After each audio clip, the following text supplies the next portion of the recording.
Start with DX11, huh? Okay, we will.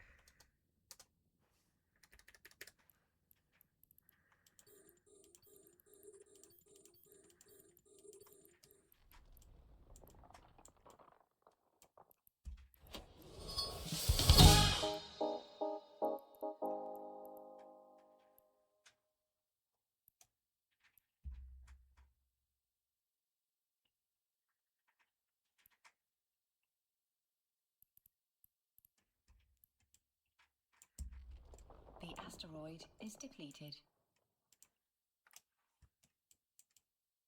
The asteroid is depleted.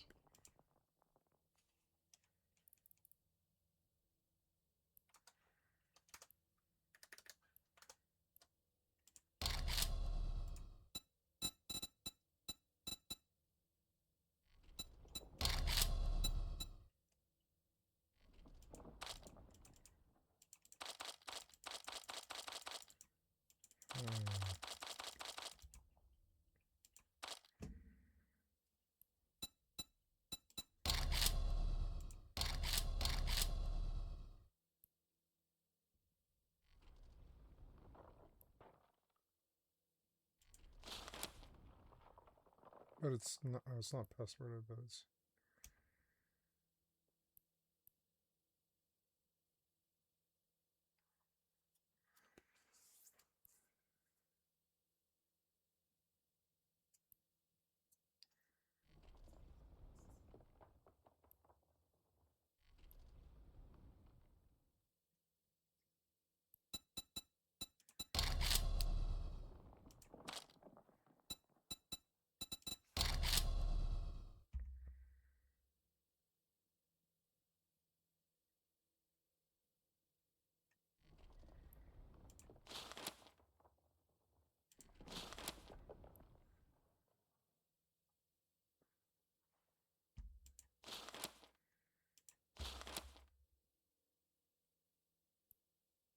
Oh, the scene in this game is dead. It's basically a single player game.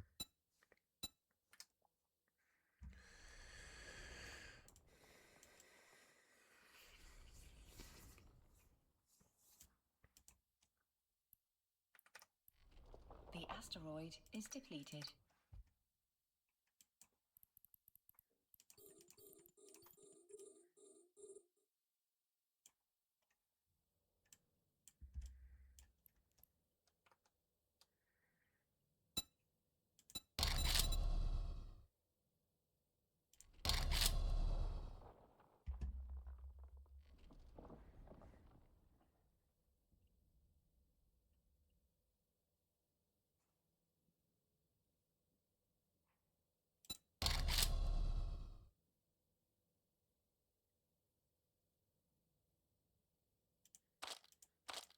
No, in this mode I want 4.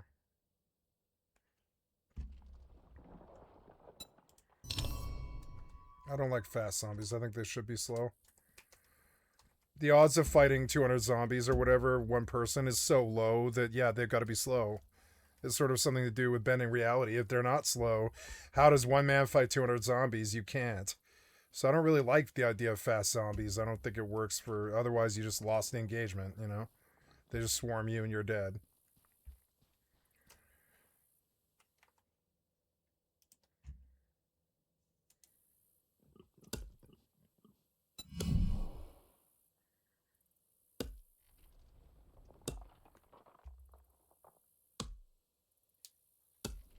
The asteroid is depleted. Making a lot of money. Business had problems with suppliers, and Victim 1 believed Trump was behind it. Victim 1 also started dating a lawyer, identity is unknown, who was married. Victim 1 had a fight with her lawyer boyfriend and went to a bar. Victim 1 left a bar with a man who no one in the bar recognized, but who seemed familiar with Victim 1. Victim 1 was never seen again.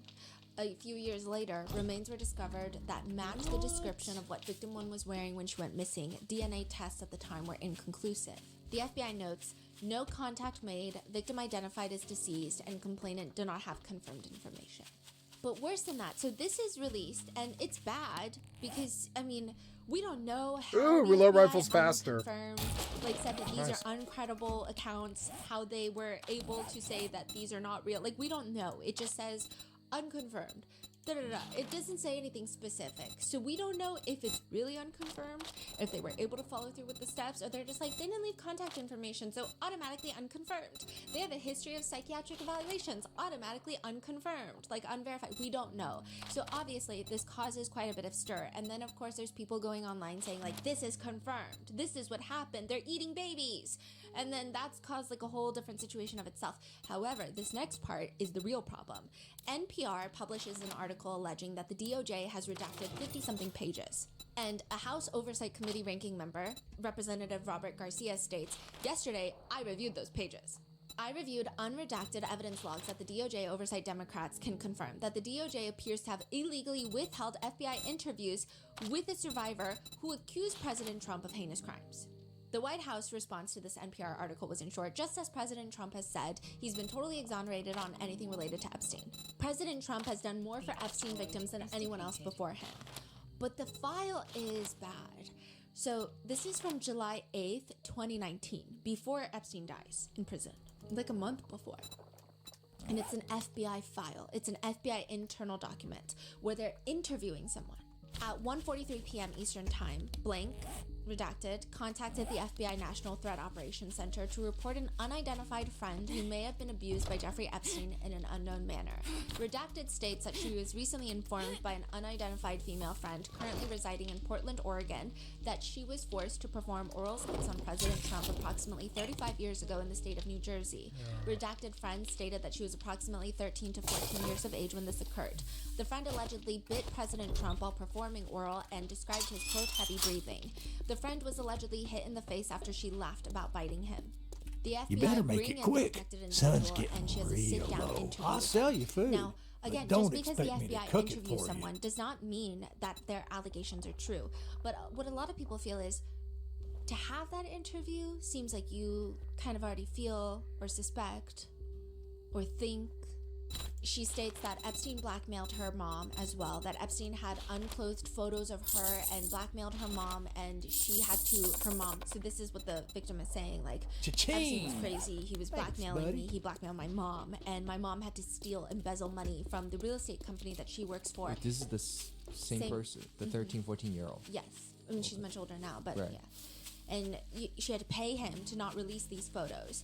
Later in the interview, it's noted that she recalled at least one incident in which he either drove or flew her to New Jersey or New York, and she was, quote, introduced to someone with money. It was Donald Trump. She later states he had money, it reeked off of him. She alleges that she could tell from the get-go that Trump did not like her because she dressed like a tomboy.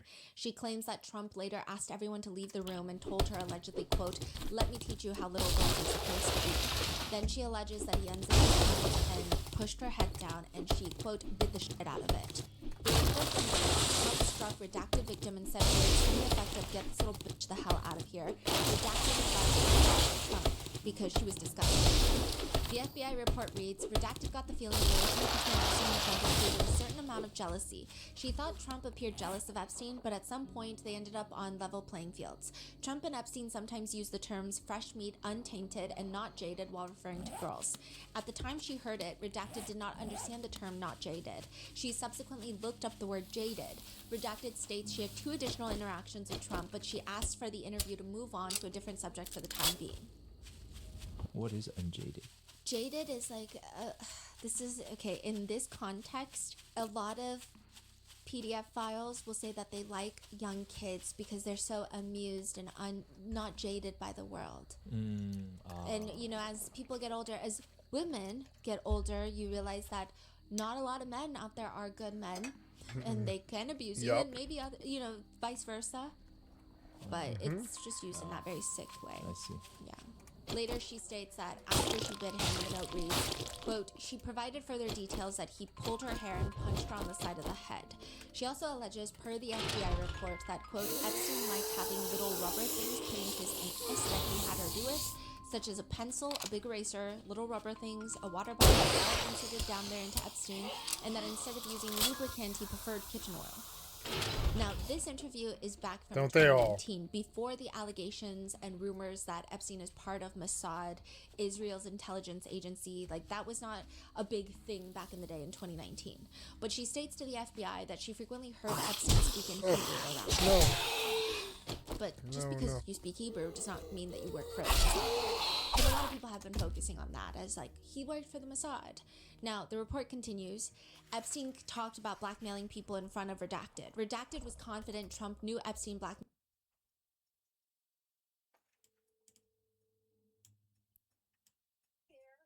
Yeah.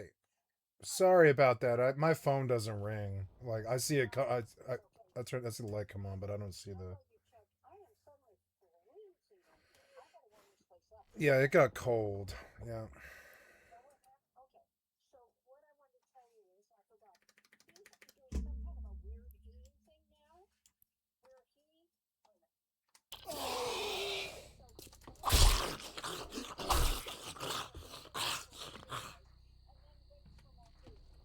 Yeah.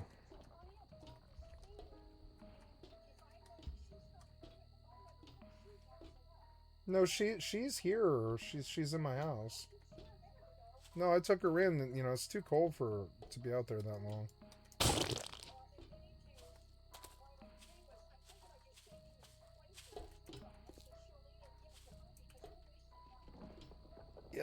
Yeah, she leaves some of her food after each can, but not very much.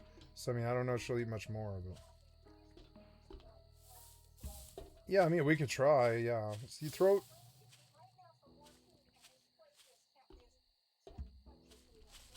Yeah, they like fresh food. They don't like old food, and I don't really blame them. You know. Yeah.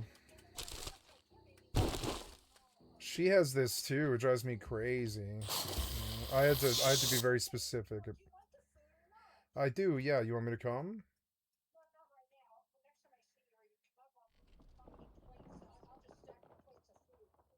Okay. Okay. I'll see if she'll eat them.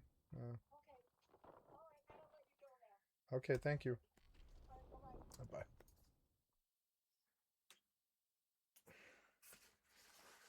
Jesus.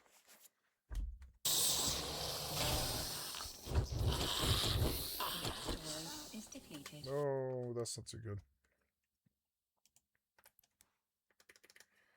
I am at 20 mil already. This is really good money.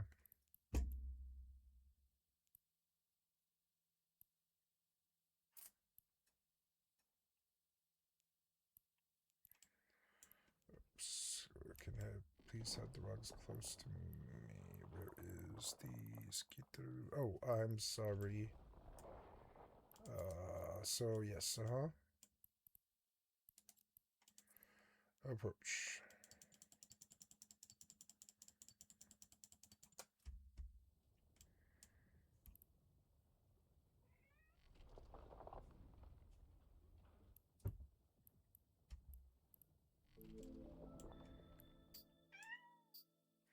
Yeah, kitty, what's up?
People because she heard Epstein and Trump talking about it. Redacted stated she knew Trump had illegal building permits. She heard Trump talking about washing money through casinos. Number 6 is Donald Trump's favorite number. Redacted was not sure how she knew that. but she had heard it at one point. One part of the FBI interview note reads, "Redacted asked the agents to keep her safe, stating, 'Throughout my life, Epstein's people have found me, have kept tabs on me,' which Virginia Giuffre has also felt and expressed in her book Before Her Death. As of right now, these have not been proven to be credible allegations, which does not mean that they're not true. I would have no such information of that. However, one interesting thing to note again is that the FBI interviews this specific individual like 3 times, which feels as if they're taking it very, very seriously. Then, according to NPR, it doesn't really go anywhere because apparently someone in the FBI writes, one identified victim claimed abuse by Trump but ultimately refused to. So now the question with a lot of people is, did the investigation go nowhere because the allegations aren't true, or because this victim doesn't want to cooperate? And that's why it led nowhere. Or it could be both, right? It could be untrue and she doesn't want to cooperate because it's untrue, but we don't know. There's also a second accuser, and side note, I'm sure if you watch a lot of videos or you've seen a lot of articles about the whole Epstein situation, accuser is technically how they're formally identified in a lot of reports and even reporting. So I feel like that word always has a negative connotation, but it's just best for legal purposes. But a second accuser has 6 interviews with the FBI, and she claims that when she was around 13 years old, Epstein took her to Mar-a-Lago to meet with Trump, and that Epstein apparently told Trump, "This is a good one." She claims that both the men chuckled and she felt uncomfortable, but at the time she was too young to understand why.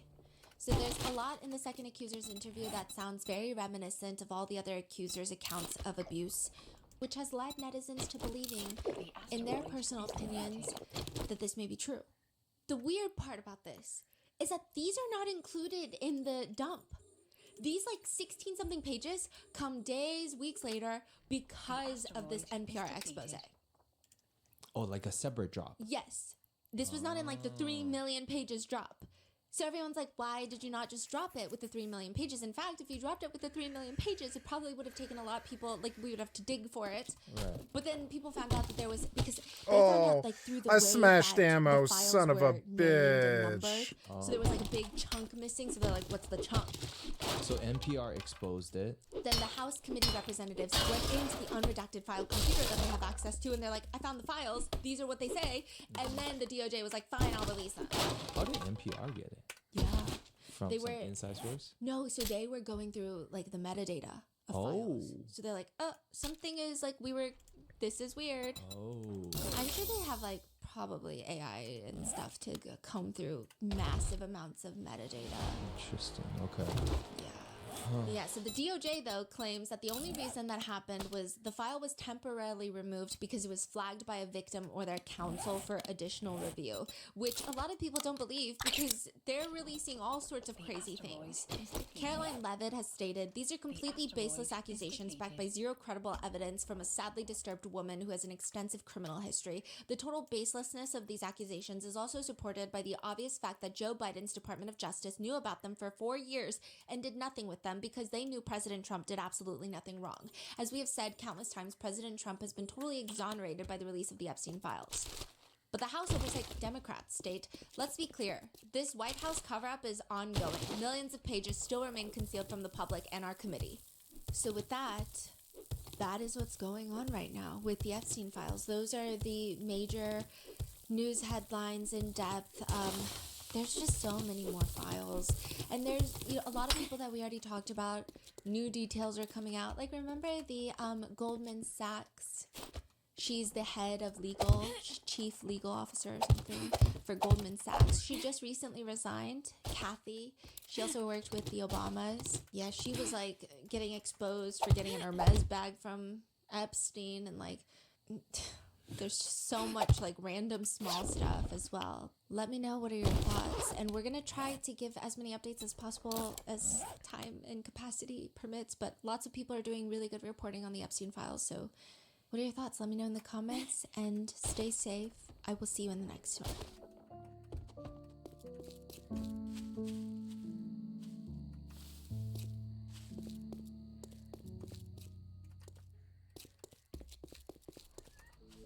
Greetings, everyone. Hope all of you are having an absolutely fantastic day. Let me say first and foremost, I ain't gonna do a whole bunch of crying in this video or getting all emotional. I spent half a year talking about my brother. You know, I ain't gonna say I'm all cried out, but I'm in a space where I've absolutely had to come to accept that there are some things that you cannot control, and it just is what it is. So regardless, though, obviously this is not going to be a particularly fun and happy video the way most of mine are. So protect your peace, protect your space. If this is not something you see, don't watch. No problem. No problem at all. But I did feel the need to do this because for those of you who maybe are newer to the channel, around about 3 years ago, my brother was murdered. And obviously that was an extremely tumultuous period for me. I've never experienced something like that before. I'm not the type of person who grew up with people dying around me all the time, much less being gunned down all the time. So to have that occur to someone, And it's okay to not be like that. As much as my brother, it's okay to not be like that too. Yeah, significant. I was never like that either. As part of the process for me dealing with that, I wrote a pretty long post on the YouTube channel about, you know, what I was feeling, what I was thinking, and honestly, it was kind of just a big trauma dump.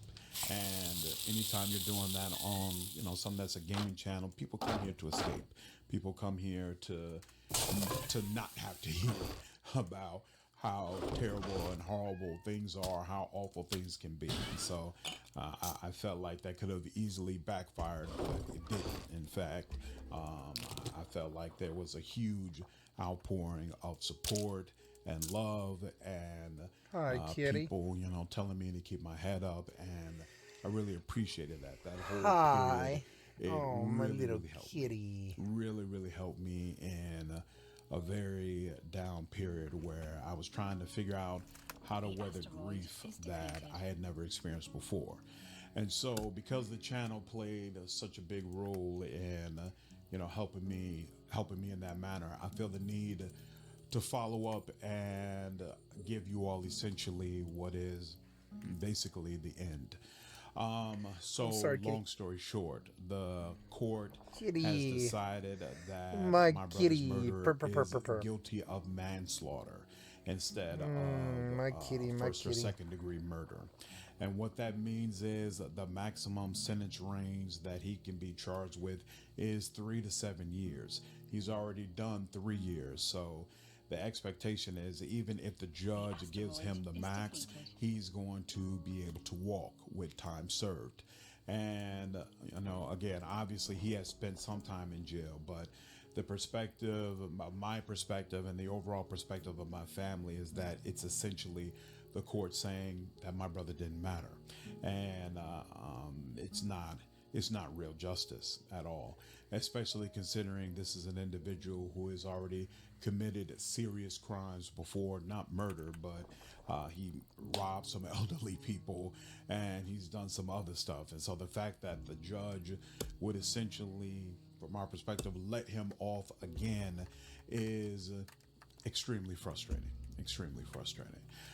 So I'm pretty sure last time when we talked about it, I never really got into the details of what happened, especially since at the time I didn't know what occurred. But here's what happened, at least from what I've been able to piece together without obviously having been there myself. So a few months before it occurred, my brother was hanging around with some chick, and this chick stole something in his house. And my brother realized while she was there that she had stolen this thing from him. Now, my brother, he was not an angel by any stretch of the imagination. He hung out around a lot of, you know, thieves and street people, you know, for lack of a better way of saying it. And so this type of behavior was not unusual for him, the way it would be unusual for me and probably many of you. So when he discovered that she had stolen this object, my brother, he used to do dumb shit. He used to handle things in a really weird way. And he decided the best way to handle this is just to steal something from her. So he waited until her back was turned, I guess, and then he took something out of her purse and put it away. And Conversation just continued. She left the house, no idea that whatever object it was, I don't know what he took, but he took something that he knew that she would miss. So she got in the car with her boyfriend, who apparently is someone that my brother also knew. And she quickly realized that, hey, this object is missing. She called him up. It was like, hey, I know you took this from me. And my brother was like, yep, I did take it from you. Why don't you come back to me? And my brother was irate. He was like, no, give her back. It's hers and give it back. No, I know you all took this from me. You got it back. So they came back. He gave back the whatever item she took from my brother, and he handed over whatever item he took from her. I don't know what those items were, but I know in that particular meeting, they walked away. No violence occurred. Nothing happened. And from the standpoint of my brother, this is a dead end, right? Like, you tried to do I didn't allow that to happen, but all's fair. We good now. That's the way my brother's thinking about it. And so he's thinking this whole thing is essentially squashed. Well, he at some point went to a house party for a few girls. He was chilling, drinking with them, and the guy, the boyfriend, comes over. And for whatever reason, he's not letting it go. He's still very angry and upset. And based on eyewitness testimony, my brother did not get aggressive or violent with this person or threaten him in any way. When my brother realized, okay, we're not going to be able to just talk this out and issue from witness testimony, he got up to essentially leave to say, all right, this is a problem. I'm going to go. And the guy pulled out his gun, and he claims he was trying to pistol whip his brother. You don't pistol whip somebody with a loaded gun. You don't play around with a loaded gun, period. But you for sure don't pistol whip somebody when you have a round in the chamber. So it's just, especially when you are essentially a professional thug. This guy is damn near in his 40s, right? Which is insane to me. You're 40 years old, running around, dealing drugs, toting pistols, is whatever. So, You think that's only a young man's it's game? not something that you do. But he decided Drug addictions? Claims he was trying to pistol whip my brother. Other people say he shot my brother in the face.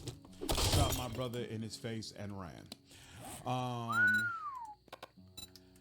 According to the people who were there, my brother was still conscious for about a minute, 2 minutes before he died.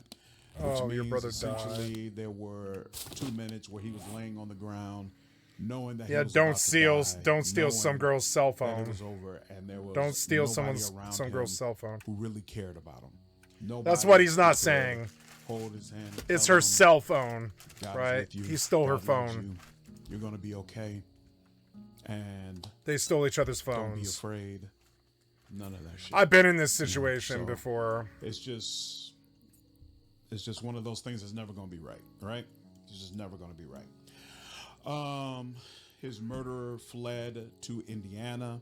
There had to be Indiana police basically picked him up, brought him back, and then the trial has been going on since then.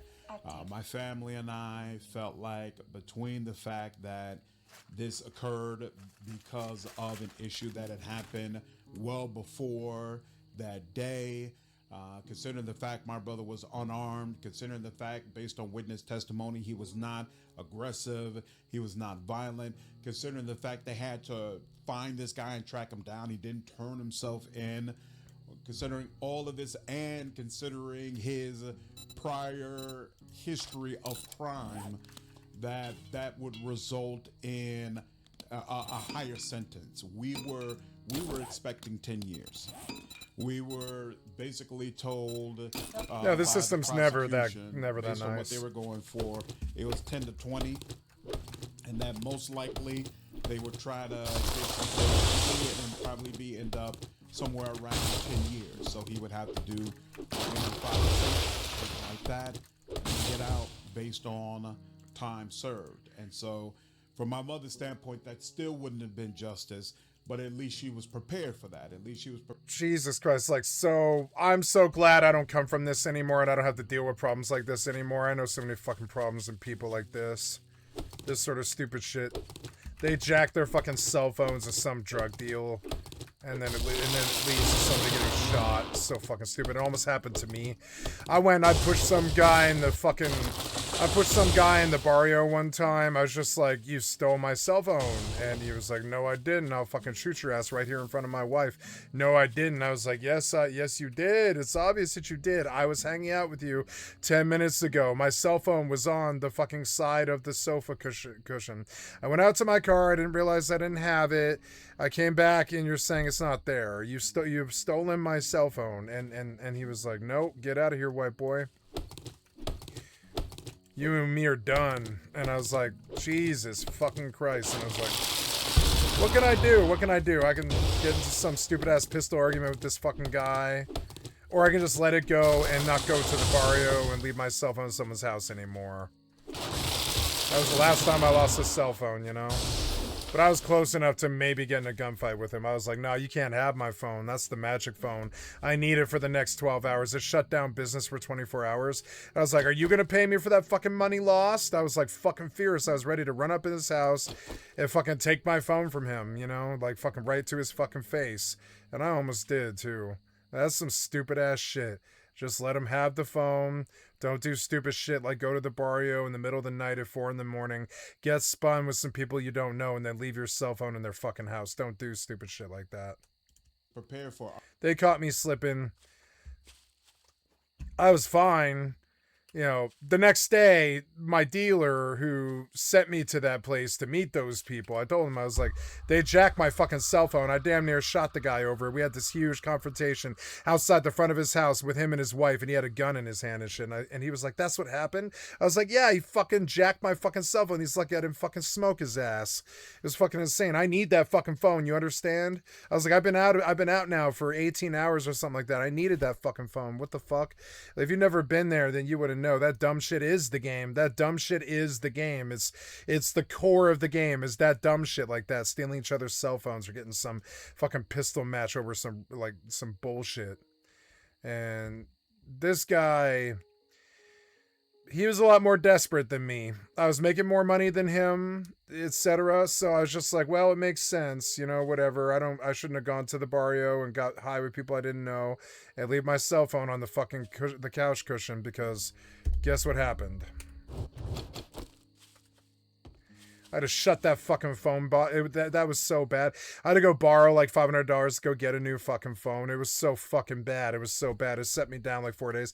I called my mother basically crying, being like, they won't give me an insurance payment on this phone that somebody fucking stole, and I'm out of business. I can't drive Uber and I can't do anything at all. I was like, I don't know what to do. This is the most like fucking like downtrodden I felt in a long time. Somebody stole my fucking cell phone and I can't do anything at all. Can't do anything at all about it.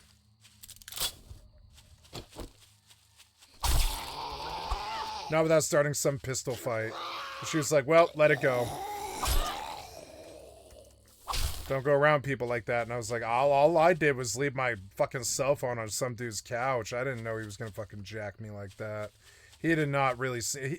He seemed like a barrio gang dude from the ghetto, but he didn't seem like somebody nasty enough to take your cell phone right from your face. He didn't seem like he was down that bad. But him and his wife were down that bad, and they needed that fucking cell phone for the $10 they were going to get or whatever it was.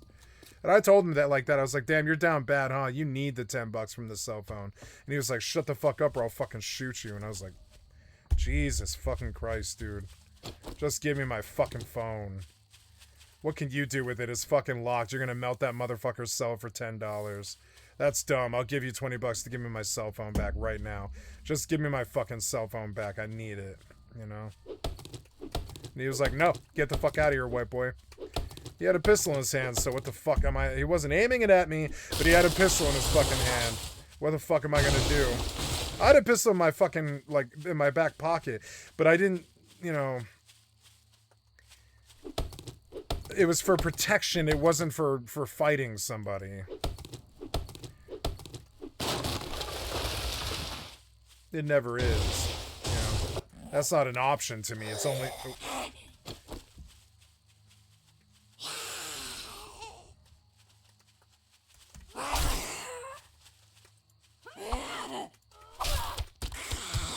His wife was fucking terrified. I was like, Jesus fucking Christ, what are you doing to your wife? She's crying right now. Your wife is fucking crying right now. She thinks I'm gonna shoot your fucking ass over what, a cell phone? What are you gonna get for that on the fucking streets? $10. That's what I said to him verbatim. I was like, what are you gonna get for that on the streets? $10. Fuck that. I'll pay you $20 just to not give me this fucking hassle. Give me my fucking phone back. You're not gonna be able to crack it. I got 2 passwords on it. And all this Google protection and shit. And I did too, and they weren't able to crack it. You know? And then I call up Verizon, I tell them, I was just robbed in the goddamn ghetto and I need you to brick my fucking phone. And they're like, okay, are you really serious? Yeah, I need you to fucking brick that phone, melt it, get it, like destroy the thing on it. Whatever it is you guys do, fucking like, you know, shut the phone off. And they were like, okay, and they bricked the phone. This is so dumb. And within an hour, I had like a resolution. I just didn't have my fucking phone back.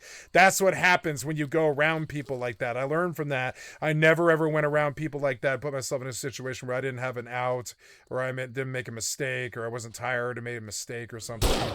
Fuck was that, man? Fuck was that? Fucking dumb. Fucking dumb.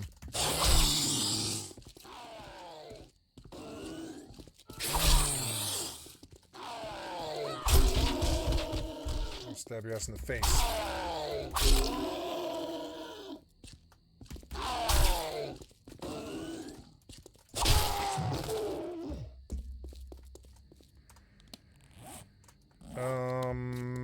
I went out because it's nighttime, but I shouldn't have done that.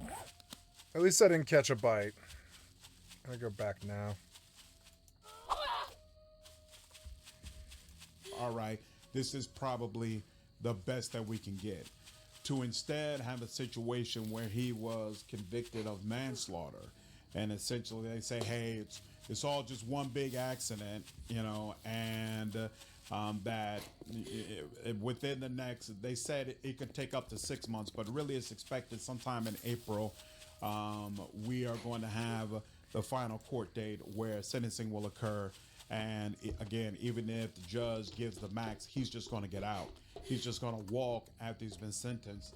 Feels like a crazy miscarriage of justice. Just straight up. It does. Feels like a miscarriage of justice. Feels like... But your brother... this is how the court works. Your brother stole the cell phone. You can't steal his cell phone. It's a fucking felony. You can't steal somebody's cell phone. I know you didn't say what he stole. It's either going to be a cell phone, dope, or her wallet, her ID, one of those 3 things. Cell phone, dope. What do you carry in your pockets that's actually worth something? ID, money, dope. Those are the 3 fucking things. And a cell phone. Those are the 4 things, right? He stole a cell phone probably because he seems like a loser to me. So he stole her cell phone because she stole his. And the problem is, if he steals her cell phone, yeah, that might get you shot in the ghetto and the judge might not care that much. If there was proof that he went looking for it at all and he tried to rob somebody, no, they don't give a fuck what happens to a thief who gets shot in the goddamn ghetto. They don't care. They don't care. Sorry, man, this is the system. This is why I wouldn't wish the system on my worst enemy. You know what I'm saying? Because that's who these fucking people are. They're treating my brother when he didn't matter, and he did matter, but he went looking for it, and they don't give a flying fuck if you go looking for it. If you go looking to take something from somebody, that's like what they call... It's like essentially probable cause. It gives the other person essentially not permission, but it gives them a fair shake with the jury. If your brother stole the cell phone from the woman and started all this in the first place, the jury might not be very sympathetic is the word that they use. It's like the sympathy from the jury is the only factor in a court case. Maybe if the judge is the actual jury or whatever, or they have to preside, and maybe the judge is the factor. The judge is a factor, but they're not as big of a a factor as the jury is. On a capital murder case like this, you're going to have a jury. The jury's going to know that your brother fucking stole his cell phone. That's going to reduce their sympathy. You know what happens when their sympathy is reduced? They're going to be like, oh, some animals are desperate in the fucking ghetto and they killed each other. And the guy who got killed, he went looking for it by stealing the other girl's phone. That's the jury who's never met your brother or the girl who, you know, the girl who he stole the phone from or whatever. That's what the fucking jury thinks. It fucking sucks. This is why I wouldn't ever break the law ever again. It's why I won't go around drug losers. It's fucking stupid. It's kind of like a casino. The odds are against you. Even if you're the victim, the odds are fucking against you. Your brother was the victim of a terrible murder, but the odds are against you because he went in the system in the first place by taking something from her. That does put you in the system. If it doesn't put you in the system, it means her boyfriend gatted you first. You know what I'm saying? But if the boyfriend doesn't gat you, the system will. Don't go taking shit from fucking people. I've never done that. I've never taken. If I took something from somebody, I fessed up and fixed it. You know, like from a friend or something like that. Fessed up and fixed it. Like and made it right and told them what do I have to do to make it right and all this. I got led astray. I stole something. I'm so sorry or whatever. And I tell them anybody else is like randos, and I don't give a flying fuck about stealing from randos. Just don't do it in your own fucking community. Don't shit where you fucking eat. This is shitting where you eat. You're robbing some girl that's in your community from the same city as you for her fucking cell phone. Her thug ass boyfriend fucking shot you in the motherfucking mouth or whatever, in the fucking face. Big surprise. That's what fucking happens when you jack cell phones in the fucking ghetto. That's how that's how the jury looks at it, unfortunately. And I have a lot of sympathy for your brother not getting a conviction of fucking murder. Yeah, the guy who fucking shot him, like, you know, was a murderer. He is a murderer. But don't jack his girlfriend's cell phone and maybe he wouldn't murder you. And that's how the jury looks at it. It's shitty. It's shit. That's why the system's shit. It sucks. It's why the system's shit is the jury can make their own decisions. One of the reasons why it's one of the reasons why the system is such shit is the jury can, well, it's also what's so beautiful about it. The jury can come to their own conclusion as to whether or not you're guilty. Look at O.J. Simpson. The wild thing about it, by the end of it, that jury, they saw how long they went after that black man. It was like 7 years or something like that. And after a while, I'm sure that jury, who was sequestered and couldn't hear what was going on, they were certain of one and only one thing, that they wanted, you know, O.J. Simpson's goddamn nuts on a plate. So they just wouldn't get, at that point, their whole lives have been caught up in the masquerade for 7 fucking years or whatever. Fucking stupid. And they've been sequestered at some hotel for 7 years. They've been rotated in and rotated out. It's fucking crazy. And they can't do their lives or see their families or anything like that. So they just vote O.J. Simpson fucking innocent because they think deep down inside that you really want to crucify a black man, because that's kind of how it did look like from the outside. In this country, hundreds of thousands of homicides of all different kinds of colors happen every year. We don't particularly point out one and make it a big deal in the fucking media unless it's about race or color or class or creed or something like that. We don't generally do that. There was thousands of homicides in LA that year. Why was O.J. Simpson so fucking special? I'll tell you why. Because he had money, he had rich friends, and he wanted out of that murder charge so fucking badly. He enlisted all the lawyers and all the evil people of the world to go get it done. And eventually he threw a smoke bomb at that fucking jury so powerful that they acquitted. Because it's like they're never going to stop chasing him. The jury knew, everybody in the world knew that they were never going to stop chasing him till they got their resolution. And so the jury was like, well, fuck you guys, you ruined our lives over this, and you don't care if O.J. Simpson killed his wife or not. You just want this to be some kind of crazy press media masquerade. And so they voted to acquit, and that's an example of how the jury doesn't give a flying fuck what's right or wrong. They'll just vote their conscience, and that's what the judge tells them to do. Vote your fucking conscience, what you think is right or wrong. That's the conclusion you should come to. Tell the rest of your jury pool exactly what you think about what that person did, and if you think that they acted against the rules or against the law, then convict them. By that point, they thought that it was such a crazy it was just a crazy racist, headhunt for O.J. Simpson's. They just acquitted him. And honestly, that's probably what if you would drag my life through the mud for 7 years like that and fuck me over on a crazy capital trial that shouldn't have ever been longer than a year and a half or something like that, I'm going to acquit the guy too, because at that point, it's obvious that you don't care about my life, you don't care about his life, you don't care about the conviction, you don't care about Nicole Brown Simpson or any of that other shit. You don't care about it. You just want this to be some big, press debacle so William Randolph Hearst can sell his fucking, his fucking saucy rags or whatever. It's fucking stupid, and so they acquit. And that's an example of why your brother's murderer stepped off. We hear about technicalities in the legal system like this all the fucking time, and you have my fucking sympathy, but the real defense against it is don't go robbing people with their fucking cell phones, dope, money, or whatever out of her purse or whatever. Don't go doing stupid shit like that. I never did stupid shit like that, which is why I skated through being a goddamn kingpin for 7 years and never did catch a charge worse than possession. Possession of less than a gram. Less than a gram with 2 different drugs, but still possession of less than a gram was the worst charge that I caught, and probation violation. Want to know how I did that? I just didn't stick a gun in the face in the person who stole my cell phone. I just accepted that it happened, and I never made that mistake again. And that's the difference. If you make it about pride or bullshit or loss or you being made to be a bitch or something like that, yeah, that guy made me my bitch. Oh, sorry, that guy made me his bitch. But but it was only for 2 days, and then it was over, and I was making, $1,000 or more a day, and it was a bad Saturday or whatever. It was like a bad Sunday or something, and by Tuesday I was fine. If I had shot his ass over the fucking cell phone, like the guy who shot your brother, I don't think I would be where I am right now. So it's like, yeah, so don't get in some stupid shit up in the goddamn hood. This is what happens. I'm sorry, I don't have a lot of sympathy for it. Having been crossbite enough and had them come after me and I've even welted and dealt and fucking tried to turn state's evidence on people in the scene before. Like, I understand, but it's like the system is not a fucking joke. And this guy, he can't let you jack his girlfriend's cell phone in his community. He can't do that. He's going to kill you or stab you or take the cell phone back and humiliate you. Make you swallow the gun for a couple of minutes or something fucking crazy like that and scare the living shit out of you. But no, he's not just gonna let you steal his girlfriend's cell phone. I wouldn't either. Remember how many Americans bear arms right now? How the fuck did you think it was okay to take anything out of her goddamn purse? He kind of got what he deserved. It's not okay to take some shit out of some girl's purse. I don't care if she's wronged you or not. Where's that gonna go? It's gonna go to some fist fight or battle. Those are fighting words. Don't do them. Where the fuck did you think he was going to go? I've got some sympathy.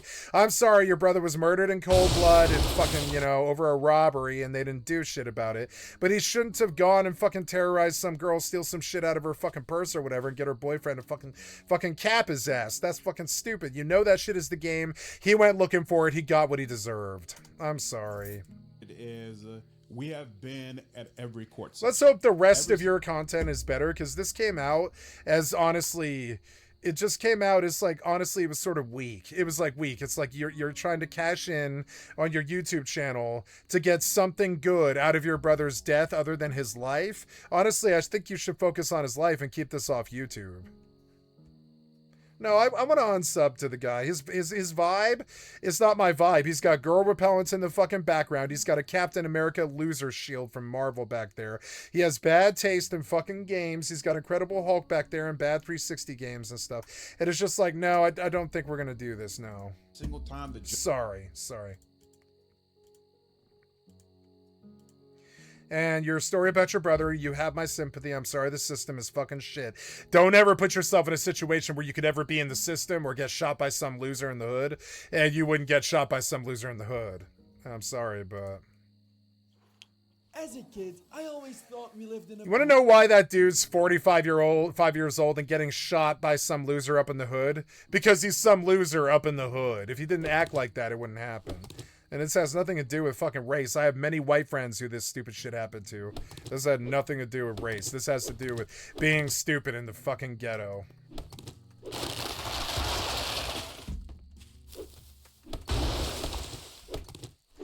Canada is full of white thugs. You understand? Full of them. And, like, that's an example of that. This has nothing to do with race. Consult the Trailer Park Boys or whatever fucking shitty, thing about, like Canadian criminals. You understand it. It's not always about race. It's about dumb people doing dumb shit in the fucking ghetto waiting to get busted or shot. Dead or in jail is how I think of it. on a mission to end up either dead or in jail. What is that? That's crazy town, right? That's how I think of this, right? It's like, yeah, that guy was on a mission to end up either dead or in jail. That's why he's still jacking dope at 43, ripping and running or whatever. He was on a mission to end up dead or in jail. That it's inevitable. That's what happens when you try and do this dumb shit when you're 43. I don't do stupid shit like that. Why does he? I knew by the age of 39, I had this oh shit moment. I sat down in my gamer chair. I remember the day too. I just sat down and I sat there for like 4 hours and I had my head on my fucking hands. I was like, I have to come to some decision about my life because I've lived in or out of the fucking system all of my fucking life, and it's got to end now. It's got to end like right now today. This is the last time, you know. I was like, I can't handle what probation and the system and the mental health facility has done to me, or the judges, or the problems, or the constant hunting me, or any of the shit that they did, or all the court dates, the 70 court dates I had to attend, or whatever it was, 36 or whatever it was. And fucking stupid. And I sat there with my hand on my fucking cheek. Just, I wasn't talking. My friend came and I was like, I'm sorry, today's not a good day. And he was like, yeah, today's not a good day. And I was like, I'm sorry. I don't want to play video games today. I'm thinking about some problem I've got. And I'm sorry, I'm just going to sit here for a bit. And he was like, okay, I get that. And I did. I sat there and stewed for like 4 hours. And I began to realize that, like, it was me. If I didn't go into those fucking situations, if I didn't deal dope, if I didn't get my cell phone stolen, if I didn't work with A, or screw over Cloud Candy, or any of the stupid shit that I did, I wouldn't have had any bad things happen to me. I went looking for it. I hung out in the ghetto. I did methamphetamine and heroin with fucking losers in the fucking ghetto, expecting something good to happen. Nothing good happened. Don't live that life and nothing bad happens to you. I swear to God. If it is, it's like some dude hits you DUI while you're walking down the sidewalk or something. It's not like you got gadded up in the fucking hood by some dude who you stole her fucking cell phone, his girlfriend's cell phone from. Everyone's equal. And it's just like, nah, dumb shit in the fucking hood. I'm not only done with it physically, I'm done with it in the fucking mental too. My history teacher said feudalism is dead. So now we all drink the same. I did a lot of dumb shit in the fucking hood, and I'm done doing dumb shit in the fucking hood. You understand? Dumb shit in the hood can suck a dick. I'm fucking done doing dumb shit in the fucking hood. That's not fucking happening anymore. Maybe you never had your fucking balls scraped down the fucking pavement by some pig over a fucking drug charge or something, but it's like, yeah, I'm not doing dumb shit in the fucking hood at the age of 43. The game is for young men from the ages of 13 to 26. It is not this place for a 45-year-old man. You're going to get your shit taken. This is why I worked alone. I never took any partners unless it was the cook or somebody who I wanted to split the empire with. Like, I never told anybody where I was going to be. I never told them what I was doing or anything like that. I kept it completely quiet, like a back business in my trunk that I never ever told anybody about, because it's like, you know, it was hard for me to even tell Cloud Candy that. Like, for instance, when I started dating Cloud Candy, like, I don't know, 5 weeks in or something like that, she's like, you seem to be high on methamphetamine. And I was like, yeah, I am. Yeah, I'm high on meth. Yeah, why? And she was like, that's very, very, very bad. I'm probably going to have to break up with you.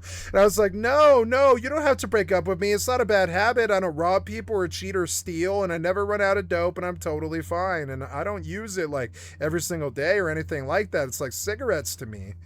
And it was bad. The dope was bad, but it didn't lead me to bad places. The system led me to bad places. The prosecution of the dope led me to bad places, not the dope itself. And so it's just like, oh, it's not a problem for you? You don't do it every day? And I was like, no, you've been around me for 5 weeks, and I've been high like 5 of those days or something. And she was like, oh, okay, so you just use it like alcohol? And I'm like, yeah, I use it like alcohol. I don't use it every day or whatever. And she was like, oh, I want to try it. And I was like, no, you don't. And then we had gotten this like 6-month battle where she was just like, show me. And I was like, no. But I was also like, you know,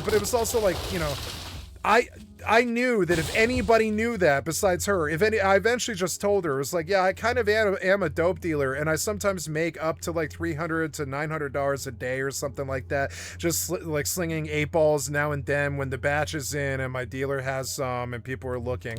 I'll just go and I'll do a couple of drug deals and I'll pull like $300 to $900 in a day, and that'll last me like 5 weeks or something at 7-Eleven buying cigarettes and food and shit like that. And she's like, wow, that's a crazy lifestyle. And I was like, yeah, you know, that's just, it is what it is. She's like, you don't have a problem? And I was like, no, watch me. You're going to watch me over the coming weeks, and you're not going to, you didn't even know for the first 5 weeks that I was high. And she was like, yeah, I really didn't know until I saw your pipe. And I was like, yeah, the pipe scares people, but the reality is that you can be a functional meth addict, probably more than any of the other drugs. It's actually the safest drug to do it on because you never lose motor function. I mean, you do if you get way too high and you lose your brain or whatever, but like you don't ever really lose. I would say you're actually better at motor function when you're high. It's weird. So, and I was just trying to justify it. And in the end, it came down to she was like, when she left me, she was like, no, some dude has threatened me to kill me, who I don't even know really. He just lives at your house. And she's like, some dude has threatened to kill me because I left the back gate open. And she was like, the people that you hang with scare me, and the life that you have is scary, and it's obvious that you live in the ghetto in a burnt out restaurant or a fucking like a garage, and I gotta leave you. I can't do this anymore. And I was like, I understand. I'm sorry that this didn't work, you know? I'm sorry that I'm like this. I'm actually from the lower class. I actually have a drug addiction and I'm out of money. And I'm sorry it's like that, you know. It's a personality choice, and it did take me another, I think, 5.5 years to totally get out of it. But you know, I learned that going and doing dumb shit in the ghetto is just not worth it. Doing those dumb drugs in the ghetto, doing like stupid shit that harms other people, it's just never worth it. It's not worth it ever. It's not ever worth like whatever fucking drug outcome or money outcome or whatever the fuck. It's just not worth it. It's just never been. And that's the dumb shit in the ghetto conversation. Your brother did dumb shit in the ghetto. The game got, you know, he got. Don't do dumb shit in the ghetto. And all eat the same food. Of course, I was wrong because apparently, after the recent Epstein Files release, turns out the billionaire class eats babies. You ever smoke black tar heroin with 15 people in a motel room before? It's not normal people, you know? It takes a special class of people to pass like a tinfoil and a meth pipe around. It's a little bit different. It's not like they're hardcore crazy criminals or something. They're just not people that I would say are very trustworthy. So I'm not ever surprised when they do what they do, because they've got no reason not to do dirt. They're coming up out of the ghetto. They got family or friends to support. They're desperate because they have a dope addiction. They're fucked up. They've been stealing. They're in and out of jail and stuff. That's the game. That's what the game is. If you think that shit's cool, you're an idiot like me. Stay the fuck out of it. It's not cool. It's fucking losers. They bomb kids for profit. That's all I'd say about that. I shouldn't have watched the video. You know, I told my mother, I told my mother last night, I was like, I'm done with junkie films and glorifying drugs and all that stupid ass shit. I'm just done with it. And the same thing goes for the hood. I'm not idolizing the hood anymore. It's just dumb shit happening in the hood. That's all it is.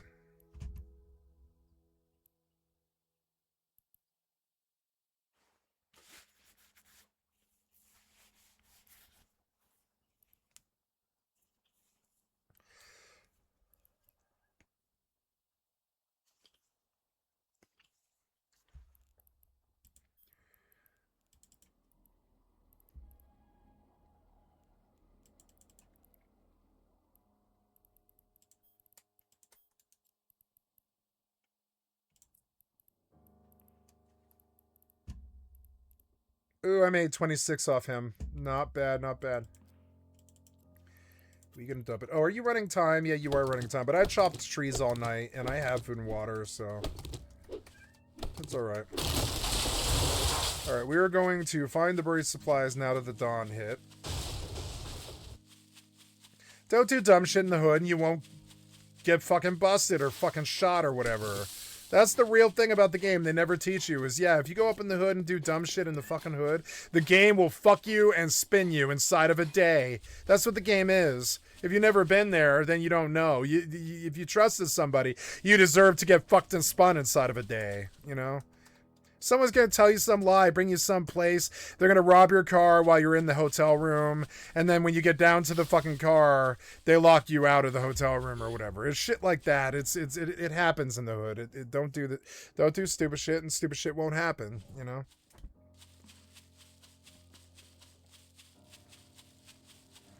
That shit's never happened to me, but I had a friend that happened to. I was like, so first they robbed your car where you were in the hotel room, and then they locked you out of the hotel room. And he was like, yeah, I was out of all the stuff in my car, and then I was out of the drug deals I needed to do the day. And I was like, yep, that sounds like scummy people from the game to me. Yeah. Rob your car while you're in there dealing in the hotel room. That's the game for you. That sounds like the game to me. Yeah.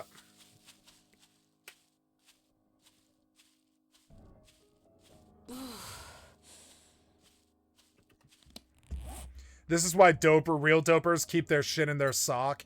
Because ain't nobody want to touch your leg to go digging down your sock or whatever. Ain't nobody want to do that. The cops don't want to do that even.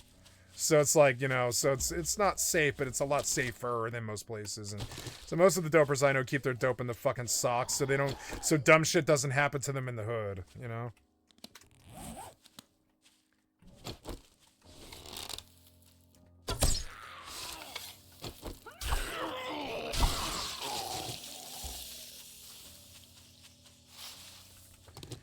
I'm sick of dumb shit in the hood. It's been 7 years since I was in the hood. I'm still fucking sick of it. You talking like PTSD, sick of it. You understand? I'm sick of dumb shit in the hood, and I don't ever want to see it again. Never again. You know what I'm saying?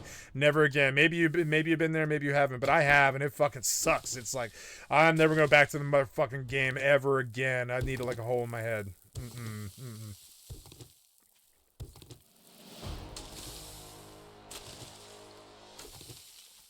I heard zombie, but I don't see zombie. Oh, yep.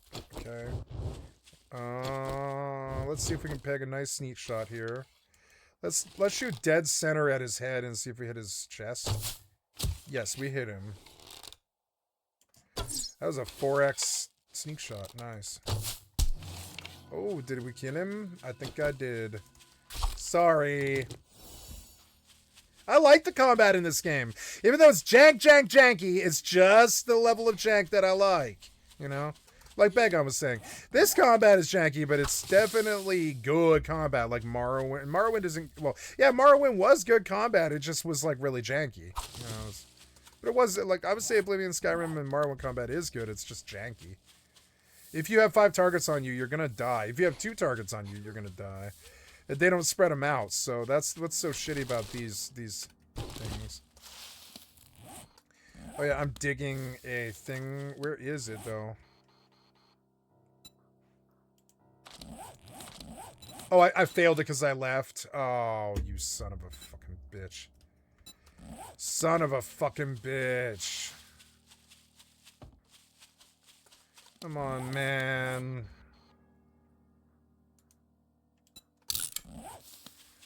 Alright, take me back to the trader. I shouldn't have gone to kill the zombie. I lost the fucking dig. This is why I don't like developers and theme park stuff.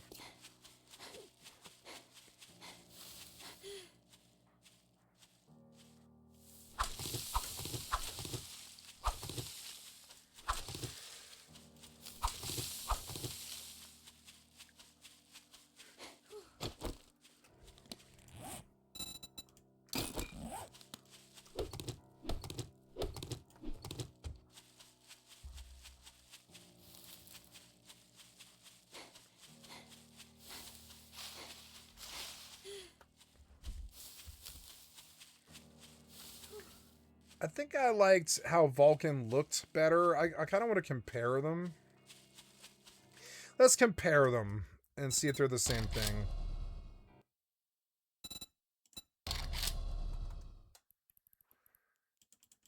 Nice. Okay, here is 36 million.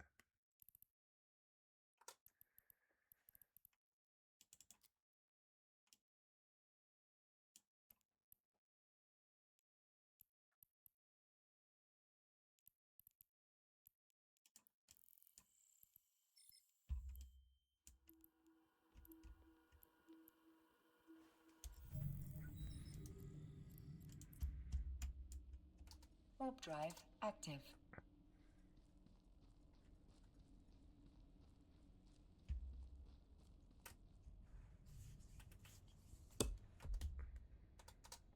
They own the media. This person was literally talking about turning oxygen into an asset. And I think we should apply this rule to her first. Wait, billionaire Mr. Beast is allegedly building a crypto trading app for kids now? Can't wait to compete for my kneecaps in a Mr. Beast video after I gambled all of my savings away. The entire world is burning. But at least the president's granddaughter can make her happy vlogs about spending taxpayer money on taking the Secret Service to expensive grocery stores. I'm going insane is what the elite would want us to say, because divided and insane, we are no real threat to them. You know what is? Organizing protests to resist their oppressive boots. No, Yeah, I don't sure. think that's a threat But to I them was thinking either. something a little bit more guillotine shaped. I've done it a lot, but I only did it to make myself feel What? I still better. gotta build the thing, dummy.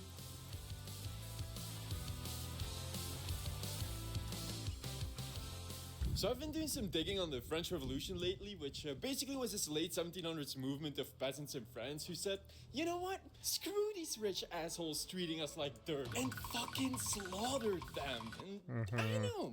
Kinda seems relevant for some reason. Oh yeah, maybe because wealth inequality is now worse than during the French Revolution, which means that about 80% of the US population could now be considered peasants. So I'm gonna build a guillotine, because that's what the French used to be had 1780s equivalent of Elon Musk, which sounds cool as fuck. And I'll be damned if I let myself be out-aura farmed by the French. So I've been studying guillotine designs for the past 3 days now. Even made a little 3D model. My entire office wall is basically just images of beheadings at this point, which is pretty awkward for friends and family. Hey, I'm going. What the fuck is this about? Are you talking to your sister or your wife? Because she looks exactly like you.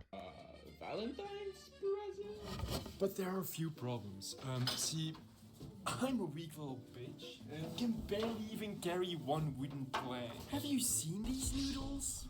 I don't want to hold the blade every time I gotta use this guillotine. My arms are gonna get tired. And two, what if a wasp flies in my eyes and I turn blind? Then how am I supposed to know if there's... It's good, but the joke lasted like 90 seconds and now I'm not laughing anymore. Yes, I live in this hotel. This is inside of our room, and more on this app you're seeing people who live in. Yes, I live in this hotel. This is inside of our room, and more on this app you're seeing people who live in hotels. But with the prices that I see down here in South Florida, Yes, it might be easier to swing $60 a night. What is that? That's about $1,800 a month or something like that. Yeah, what's 60 times 30? It's $1,800 a month. I know because I used to pay it. And yeah, $1,800 might be a lot cheaper than what they charge rent. And they'll they'll clean your room too. if I had to choose, I would be living in a hotel. There's been a lot of people on TikTok saying that they are now living in hotels, sometimes to save money, because the cost of living in our current economy, inflation, and sometimes not being able to be approved to live in a home has people opting in for this as a solution. I've been there. Yes, I live in this hotel. I lived in an extended stay for 2.5 years. It was so expensive. Yes, I pay $307 a week. They and you're loved right. me. That We is- could ask them for anything. We'd be like, yo, can we get some muffins? They'd be like, yeah, you want some muffins? Here you go. Because they loved us. We paid them thousands and thousands and thousands of dollars. 12 They loved us. We could ask them for anything. 28 a month. I could have told them, hey, I need to jump on my car. They'd be like, all right, I'm calling somebody. It was that, you know, that it was like that sort of relationship. They loved us. And I'm going to take They you treated inside- us so well. They give us continental breakfast every morning because we're paying them thousands of dollars. You know what I'm saying? the room to It's not long till you paid them $1,000 or something. It's insane. It kind of adds up. show you everything that comes with. No, I didn't have to pay a deposit. I didn't have to do a background check.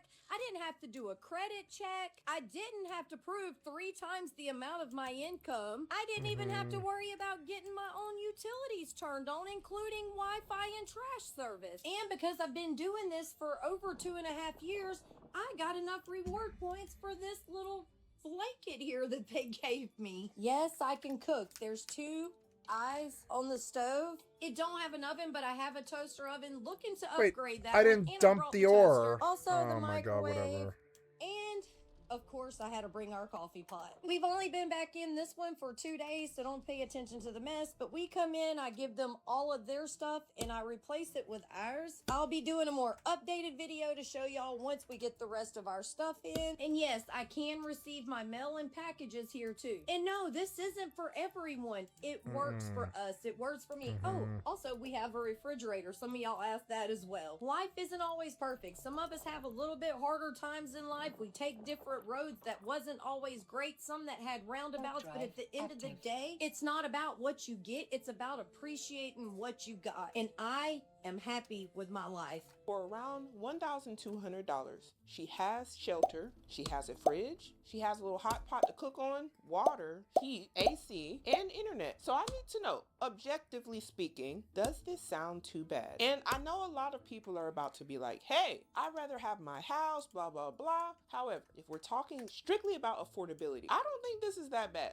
Considering how much the average price of rent is in America, that might have only covered the rent in a lot of places. So I can understand why a lot of people are exploring this as an option. And as she said, this may not be for everybody. This could even be a temporary thing a lot of people decide to do. I even went through a period in my younger years where something very similar to her setup is how I was living. So I definitely understand just having to do what you have to do in order to have some sort of shelter. Perhaps she couldn't afford rent, utilities, internet, all the other things that come along with renting, including renter's insurance and things of that sort, from somewhere else. On top of that, yes, you do have things like credit checks that eliminate a lot of people from qualifying to move into certain properties. And I need to see what the comments say. Somebody here says $1,200 per month for a roof over your head. $1,200 is not how this works. You think it's $1,200 per month? You're an idiot. They might work you down to $400 if you stay there for 5 years.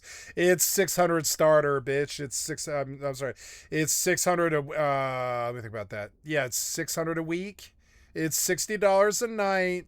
Times 7 is $420 plus the taxes puts you at $450. It's like $450. What is that? That's it's $1,800 a month.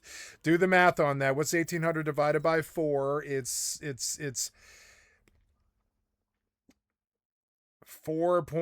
like 460 a week. Yeah, it's but it's 460 a week. It's not $1,200 a month. It's not. It's 18. With utilities and that was 5 years ago. It's probably more now. It's probably more like $80 a night now. So well played. And speaking of that, I worked in a extended stay, and there really are people that live there for years, and it literally doesn't matter. It's basically an all-inclusive apartment. Yeah. Over your head with utilities included. Well played. And speaking of that, this comment is interesting because some people feel like that's what I would do if I had to work in a city. I would just be like, okay, if you want me to work somewhere in a city that I don't live in, you've got to put down a year up front at the extended stay, and I'm good. And I love living in the extended stay. It's a vibe. The air conditioning works, the showers work, it's a smaller room, so you feel a little bit more contained. You always have good food because you're eating out and stuff. And I like living in hotels. I always have. I would have moved up to being a hotel kingpin because that's what kingpins do. When you graduate from street level, you end up sitting in a hotel room with hoes while you like sell dope all day long, and they just bring you 3 square meals of the best food in the city, and you sit in a hotel room, and that was my dream. I was like, I want to go be like that. That sounds amazing. Play video games all day while I answer the phone and the door. It just, and then pull out dope and deal it to him or whatever. It'd be fun as hell. A play. To me, I never made it to the hotel room. I was still a street level guy, but I got up about as far as street level gets. I just see this as somebody trying to get by. However, with things of this sort going extremely viral on TikTok and a lot of people wanting to do these sort of things just for content, is there a possibility? But I lived in a lot of hotel rooms. I lived probably like all in all like 4 years of my life in hotel rooms, believe it or not. I mean, that happens when you're a drug dealer or a drug addict and stuff. I've lived in hotel rooms a lot of my life.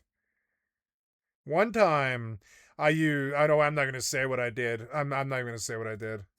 That people living in hotels might experience some price changes if this becomes too popular? Absolutely, because So, I knew that if I wanted to be with Cloud Candy, I was going to need to take her to 5-star hotel rooms a lot. There's just something about Perfect 10s. You either have to have a nice house or take them to 5-star hotel rooms all the time. It's just something about it. They expect shishi and they expect nicer. And so I did. I took her to 5-star hotel rooms for months on end. I'm not going to say how I did that, but I did that. There is a thing called supply and demand. What once starts off as a hack turns into inflated prices. And for the sake of the people actually doing this, because this is the only way they can have some sort of shelter that they can afford, I hope that won't be the case, but definitely a possibility. And somebody here says a lot of them have free breakfast, and that's another great point. And some extended stay places have laundry facilities on site and snacks, happy hour in the late afternoon, and etc. Additionally, a lot of them come with kitchens, full kitchens, washing machines, probably downstairs somewhere. And I've had to live in a few hotels that have a kitchen in there with laundry downstairs. What's even crazier is, imagine you doing all this and you get a pool. Ooh, and I'm not really a big pool person, but just thinking amenities, right? Just stay with. Yeah, we stayed at the extended stay in Golden, and it was our favorite thing to do, my ex-em and I, because they had a beautiful sauna and a beautiful pool. They were like 50 years old, and they were beautiful. And it was these huge glass windows that looked out on Golden, Colorado, which is one of the most beautiful places in the world. And the beds were made up super nice, and everything was super good, and it was like $90 starting, and it was good, but it was like, God, the pool was nice though. You want to go, you want to go work out, you want to go take a hot tub or something. And we didn't do it a lot because we're like drug addicts, but but it was nice the few times that we did do it. It was super nice. It was like, we have access to a pool. With me. Some hotels. Let's go swimming. She loves swimming. Have gyms. The more amenities, the better. And there are a lot of people, interestingly enough, saying that this is a steal. A comment here saying it is kind of a steal. Some of these people are like, I'm paying $2,400 for a place that's constantly dirty because I have to work 2 jobs. You're paying $1,800 for a place where they clean the room for you. You have a better setup, and it's true. Me contemplating on because it is true, like if you keep the place clean and you don't live like a hog, they will send a maid in there every single day that you pay for the $90. That's part of the inclusiveness of it.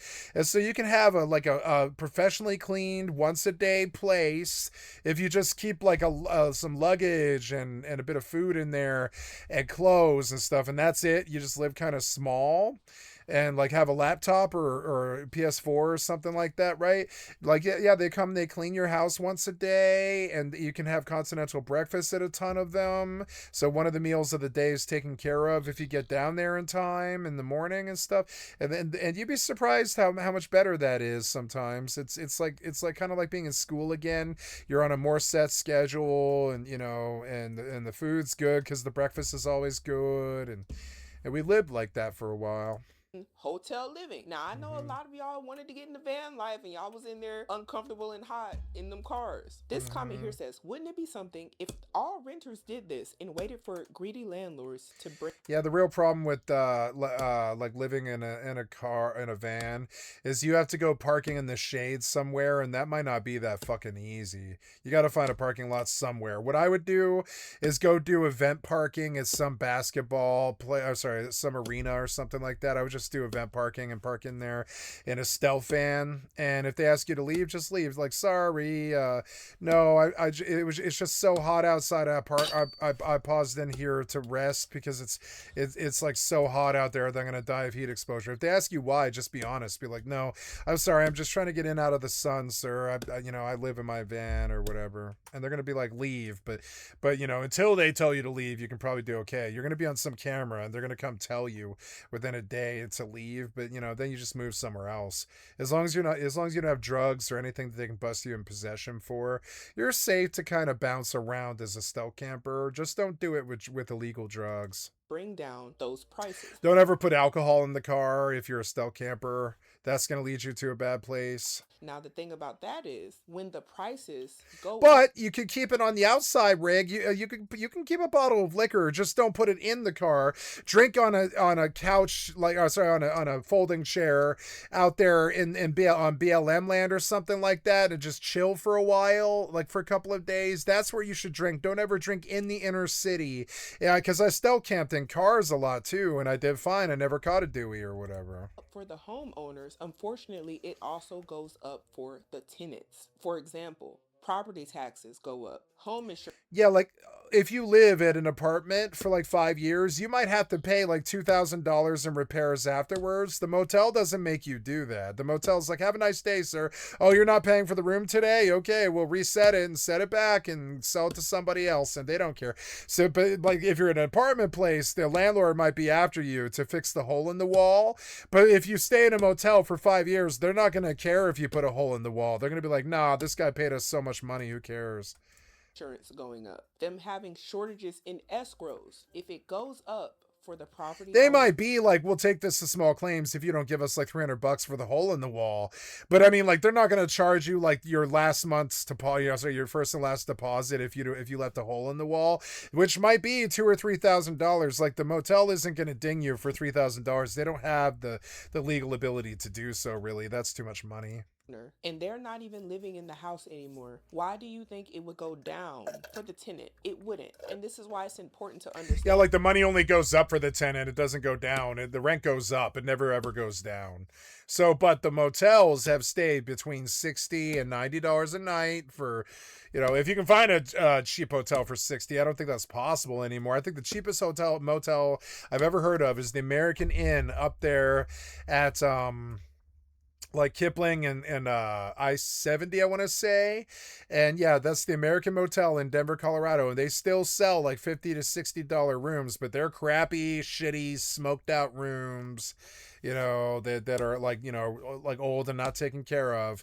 You might be nervous about the sheets and stuff, but you can still find places for $50 or $60. But those places have problems of their own. Like if you park a car at a motel, like a seedy motel like that, the cops will scan your license plate, and if they see that you're not traveling, they'll just tow the car. If they think you're living in the hotel, they'll just tow the car. That happened to me one time. They're like, "Oh, you're living at the hotel? Well, then, you know, for longer than a week, then we're just going to tow your car because you're not an out-of-towner.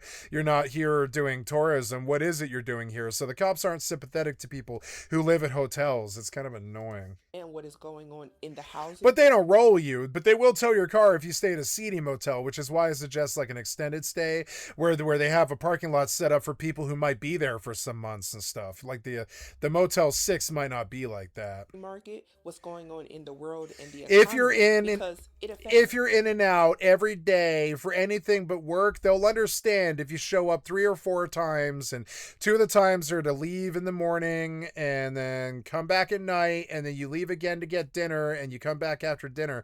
Leaving 4 times during the day between 5 and 8 a.m. is okay. If they see you leaving that room more than 4 times during the day, they're going to ask you to leave. They're going to ask you to leave within 5 days or so. They're going to be like, "You're not here. You're not working. It's not obvious where your money is coming from. We don't want prostitution or drug dealing and stuff." And you leave 50 times a day. We don't know what it is. I got in trouble for this with motels a bunch of times. Yes, I am dealing dope. I'm sorry.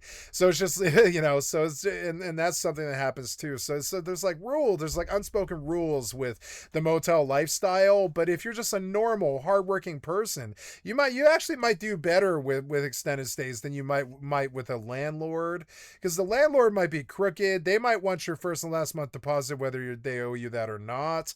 There's problems. The rent always goes up and all this stuff. And yeah, and then people know where to find you. But you know, and with the motel life, if you feel like you're in some place you don't want to be, or somebody that you don't like knows where you are, you could just pick up and go to a different motel.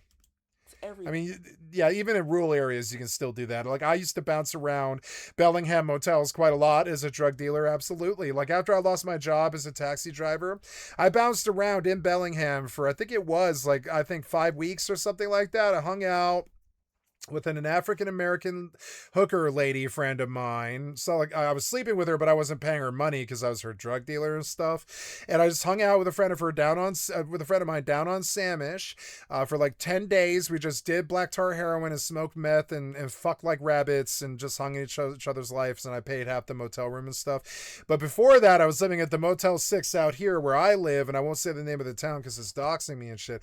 And I lived there for 2 weeks while I figured out what happened with my job, because I didn't know if they were going to fire me or what. They were like, and then finally after like 5 days, they were like, "Yeah, we have to come to some conclusion, and we've decided that, you know, that maybe we got to let you go." And I was like, "You can't let me go. I quit," you know. because I've been there before. I was like, I quit this job right here and now. I'm sorry. All I did was ask you for a ride home. You're a taxi company. All I did was ask you for a ride home from when I got my car stolen from me at knife point. And it's not like I was at jail and you picked me up at jail or something like that. They picked me up on the side of the fucking road and they took me home. It's just not like I stole a car. Somebody stole the car from me. And then I had to miss my shift because I lost my car. I had to deal with dealing. I dealt with a detective twice over like 8 hours, and I had to mollify my family. I had to pack my shit because I thought I lost my living situation and all this stupid ass shit because I got my parents' car stolen and all this crazy ass shit. It was insane. I could not work that day, and so they were like, because you couldn't work that day, we gotta let you go. And I was like, why, motherfucker? You know I got my car stolen. You know that's gonna fuck up my day. I can't come to work on a day where my car is stolen. I had to deal with the cops, and I got the car recovered too. If I had gone to work, I probably wouldn't have got the car recovered. You know, I spent my whole day trying to get that car recovered, and I did figure out a way. My cell phone, I tracked my cell phone, and I told the cop where my cell phone was. She went there, and she got my car back, you know? Whether you all want to believe it or not. And I'm not hating on anything she's doing here. And this No, I'm not hating on it because it's like desperation is desperation. It's better than being homeless on the fucking streets, honestly. It really is. It's way better than being homeless on the fucking streets. It's a lot more honest. Bill here says, I may live in an extended stay hotel with 2 kids, but the $720 I pay weekly is paid. And our space is clean. Yeah, it's paid and it's clean and you like your neighbors probably, and they live kind of the same lifestyle, and it's just sort of, you know. Clean. She had a microwave, she has her refrigerator. Looks like she had a little setup there for the children. Right. And another thing I want. Yeah, we had a nice setup after a while because we lived in that hotel for like 2.5 years and stuff. So the TV was still there, plain ass shitty like 40-inch television or whatever. But like all the rest of the room was like done up in girl stuff. My ex-girlfriend had a pile of plushie toys because she made stripper money, and her favorite thing to do in the world, and it probably still is her favorite thing to do in the world. I like simple. No, she wasn't a simple lady, but she had simple tastes. Her favorite thing to do in the world was to get off a strip. She liked being a stripper. She liked the money. It was to get off her job at like 3 a.m, go down to the Denny's, order a Grand Slam breakfast and with some extra potatoes or some shit, go to the hook machine, put $5 or $10 into the hook machine and play the hook machine for like 45 minutes. You know, those hook machines that have plushie dolls. And by the end of the 2.5 years that we lived in the motel room together, and I have pictures of this mountain, but I'd have to dig through my phone to find, or no, I got rid of the pictures of her after I started dating Cloud Candy. So I lost those pictures now, unfortunately. But we had a pile of plushies in the corner of the room that was like the size of me. It was like 6 feet tall, and it was a mountain of plushies that started from the bottom to the top of these really nice Beanie Babies that she had won out of the hook machine. They probably were worth a lot of money, but you know, because we smoked cigarettes in the hotel room, they were covered in ash and stuff, and they weren't in good condition. But like, you know, but the plushies, they were there. It was a mountain of plushies. When we took the mountain of plushies out the day we moved out of that motel room, she was crying like a little girl. She was like, we have no place to put the plushies. As it was, we saved like 200 of them or something, but she had like 700 of them or something. We had to throw some of them away. And those Beanie Babies were worthless because they were soaked in smoke, like tobacco smoke. But if they weren't soaked in tobacco smoke, they would have been worth a lot of fucking money. She could have gotten us out of poverty with those Beanie Babies. And that's just an interesting example, but we both smoked cigarettes that whole time. So the cigarette smoke like seeped into the Beanie Babies to the point where they smelled foul, like asbestos or something. It was disgusting. And I was like, we got to throw these away. They're not worth saving. They're soaked in smoke. And she was like, really? And she smelled it. And she was like, you're right. They're not worth keeping. And I was like, yeah. And so we kept like 200 of them for some reason in a bag, but I mean, you know, but still we threw away like all of her hook plushies and stuff. That was her favorite thing to do in the world. I did not begrudge her that. My favorite thing is video games. She likes playing the hook machine, and she's fucking good at it. She would have been like 2 or 3 plushies every time she tried, you know. Out of the $10, she would pull like, you know, she put like quarters after quarters after quarters in there. She'd do ding, rip, and try to get another plushie and stuff. She'd only get like 3 of them, but she would get like 3 of them, and she got very good at it. And so, you know, and I didn't begrudge her favorite thing to do in the world. You could tell how much joy. She was like, I get to play the machine. She was, you know, and she taught me simple joy like that. My ex Monica, she was like, I get to play the machine now. And that's how I feel about video games. It's like, I get to play the games now. I get to play I didn't put my wood away. damn it.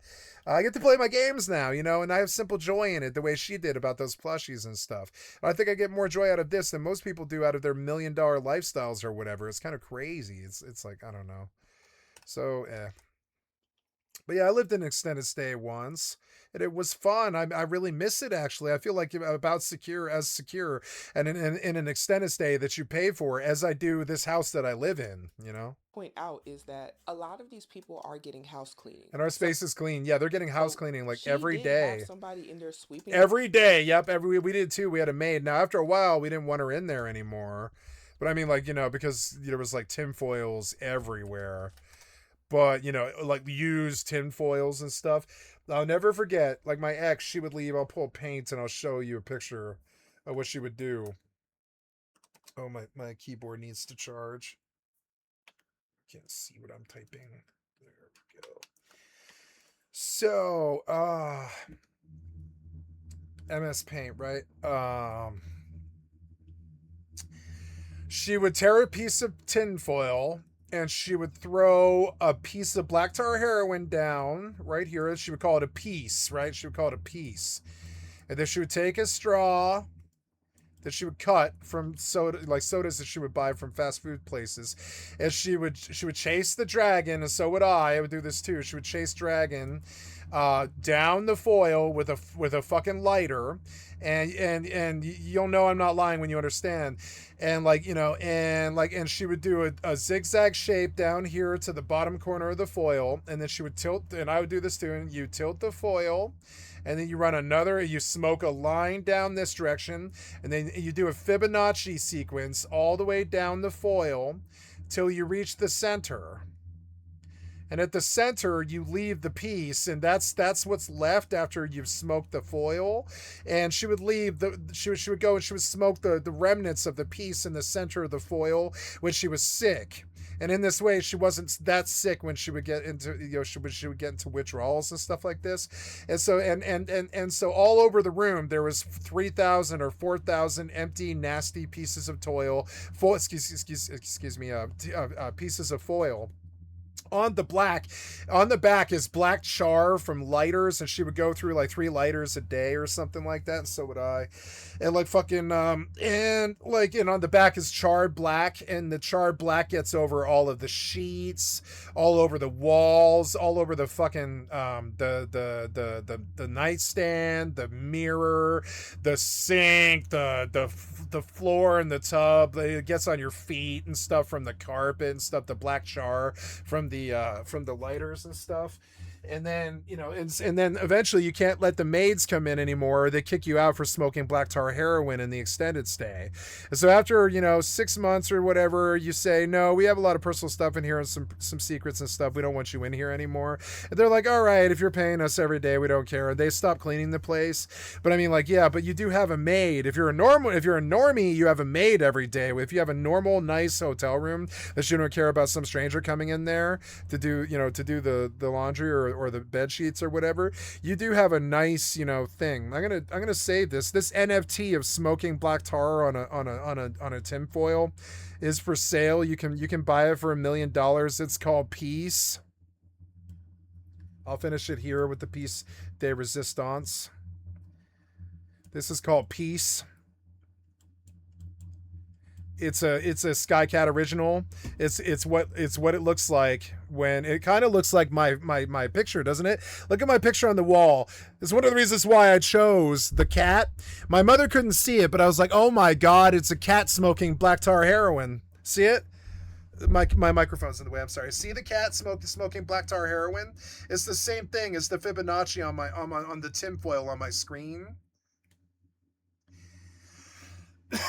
If you go to druggy ghettos and stuff like this and you look in the bushes, you're going to find empty tinfoils like this with black. You wonder what it is. You're going to be like, what the hell is that weird piece of tinfoil with that black mark that goes like a Fibonacci sequence down the center? That's what it is. It's people smoking black tar heroin on foilies. And this is an extremely expensive and wasteful way to do heroin, but it's something a rich person would do. It's a lot better than needles, right? Because needles, you leave track marks. Track marks get you busted from your job or your relationship or whatever, right? But if you smoke black tar heroin, ain't nobody the wiser. I mean, they know what you're on.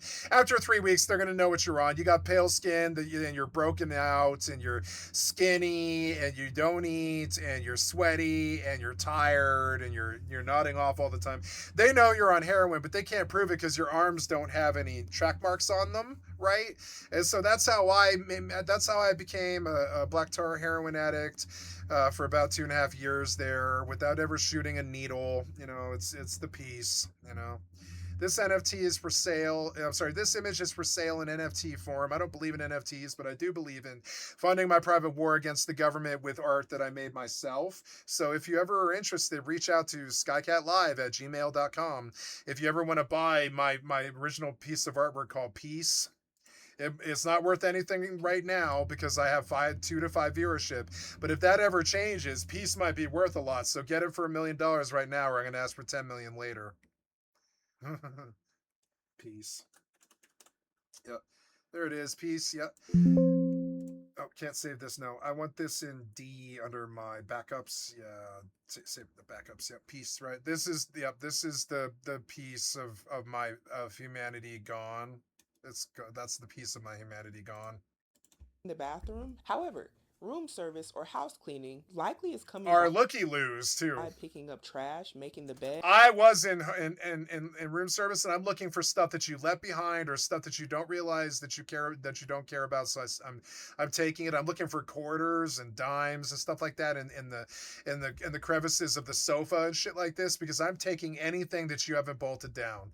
That's what room service is, and it's like that. I'm supposed to clear everything unless it's what you want in the room. Ed, things of that sort. And another thing that I've noticed is they have personalized a lot of these hotel spaces when they're coming in with the... Yeah, I personalized my space. There was the mountain of plushies in the corner that my ex-girlfriend loved with all her heart and soul. It was her greatest possession, was that mountain of plushies. It took her 2 years to build it or something.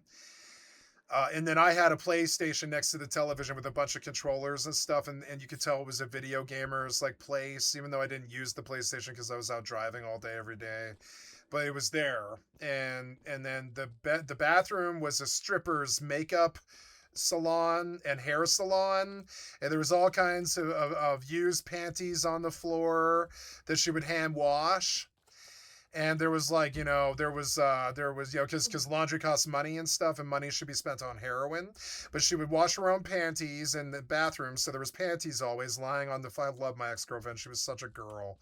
And she would wash her own panties and bras in the sink, and she was very meticulous about this, and she would do it every day because she didn't want to pay for laundry, and she would hand wash her own bras into her own satisfaction, her own panties and bras and stuff. And so the bathroom is for the girl, the living room is for the guy, the bed is for getting high, and the room is covered in plushies. And we did personalize that room, and I missed that room very badly on Hampton and 285. You might say, oh, but Skycat, you were reeling from felony, probation violations and ex-girlfriends that left you dying in the ghetto and stuff, who shot up AIDS and Hep C right in front of you and committed suicide essentially and shit like this. And it was the darkest time of your life, but honestly, it was a better time in my life because I knew where I stood. I knew there was no one helping me but myself. I knew that I wasn't reliant on other people, or that I didn't have to be reliant to other people or anything like that. She was my only friend, and we really loved each other. It was really good. It was the best time of my life. I would have married her, but heroin wrecked our lives. Intent of living there long term. I noticed some people even decorating the hotels that they're living in, taking down pictures off the wall, really making it their own. Now, yeah, because they're in there, because you're in there for years. So after year 2, you're just like, why don't I decorate this place? Because I live here, At $720 a week is a lot. Well, 720. Yeah, that's about right. Yeah, it's about $720 a week. It is. It's $2,800 a month, but that's still cheaper than some apartments. Honestly, that is kind of high compared. It is. It's higher than an apartment. But the problem is, an apartment, you make all these agreements, you get an eviction, you can't get another apartment and all that. The hotel, you can just leave. the last woman we just seen, it makes you wonder, is this person perhaps not able to obtain housing No, they can't. No, they've been evicted. due to their credit score or some other factor? Eviction or credit card scores, and that's the main thing you see there. Yeah, Because if you pay $720, you always see these people at extended stay living there, just like we were, and they were always like these retired older folks who probably cheated on their spouse or something, and maybe they have like an alcohol, maybe they have alcoholism or whatever, and they're there because they fucked up in their life and they caught a DUI, or their wife divorced them, or their husband divorced them or something, and they're like there and they fucked out, and it's like a singles apartment except it's a hotel and stuff, and yeah, they're there because they can't actually get an apartment, you know. weekly, you're paying $2,880. It's still cheaper than living in an apartment, maybe, because you still have to come up with a. Remember the first and last month's deposit is $3,000 to get in most apartments in America, but that's a whole month of living at an extended stay. Remember, with the apartment, you got to do first and last month's deposit is probably $3,000. Then you got to pay the rent, which is $1,800. So then you come up with $4,800. Would you rather just pay the $2,800 for the extended stay the first month, and then you're not nailed down. Then you can find a better apartment or a better deal or something. A lot of money, y'all. Now I know rent is high. I'm not saying motel life is better or more financially sound. I'm saying that maybe your situation isn't so good for permanence, and that's when motels make sense. Yeah. But dang it, I don't know about that high. That's some people's like when you're when you move to some new city with a new job and you need to find a new house and you're going to buy a house. Hotels are wonderful. That's what they're for. That's what they're mainly for, is when you're buying a house. Hotels are for people from out of town who need some place to go for a week or two while they buy a house, you know?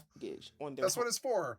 Or traveling, see their grandparents or wife or something that they actually own. So I have to agree with this comment. And obviously I'm not the only one. Somebody else here is saying, baby, get an apartment at this point. Low income, because $700 a week is wild. Another one saying $3,000 a month and you're wasting it on extended stay.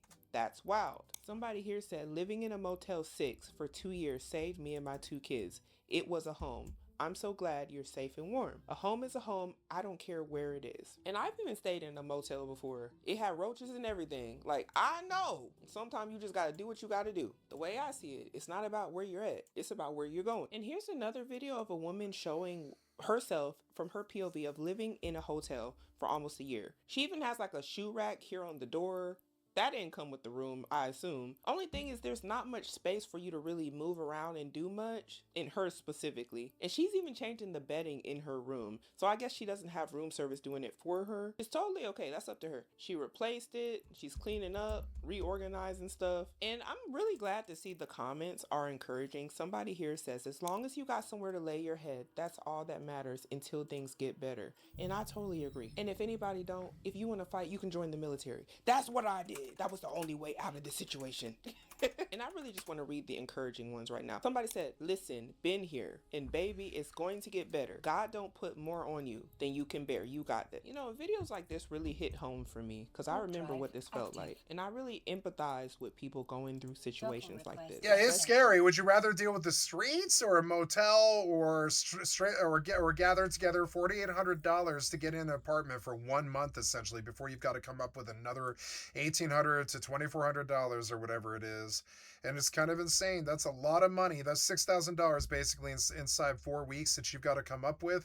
Or you could do the $2,800 for 4 months in an extended stay. And it's honestly a little less scary. It is. I've been in that situation a lot. Ooh, what's this now? Oh, yeah. You looking at me? Fuck is that? Buddha Guga. Fuck are you doing?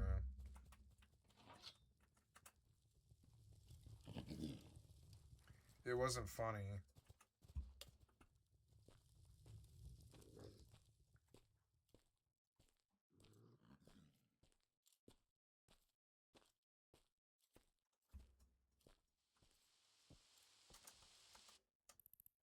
I've been trying to put this compressed door away for so long. I just don't have it in me. I can't do it.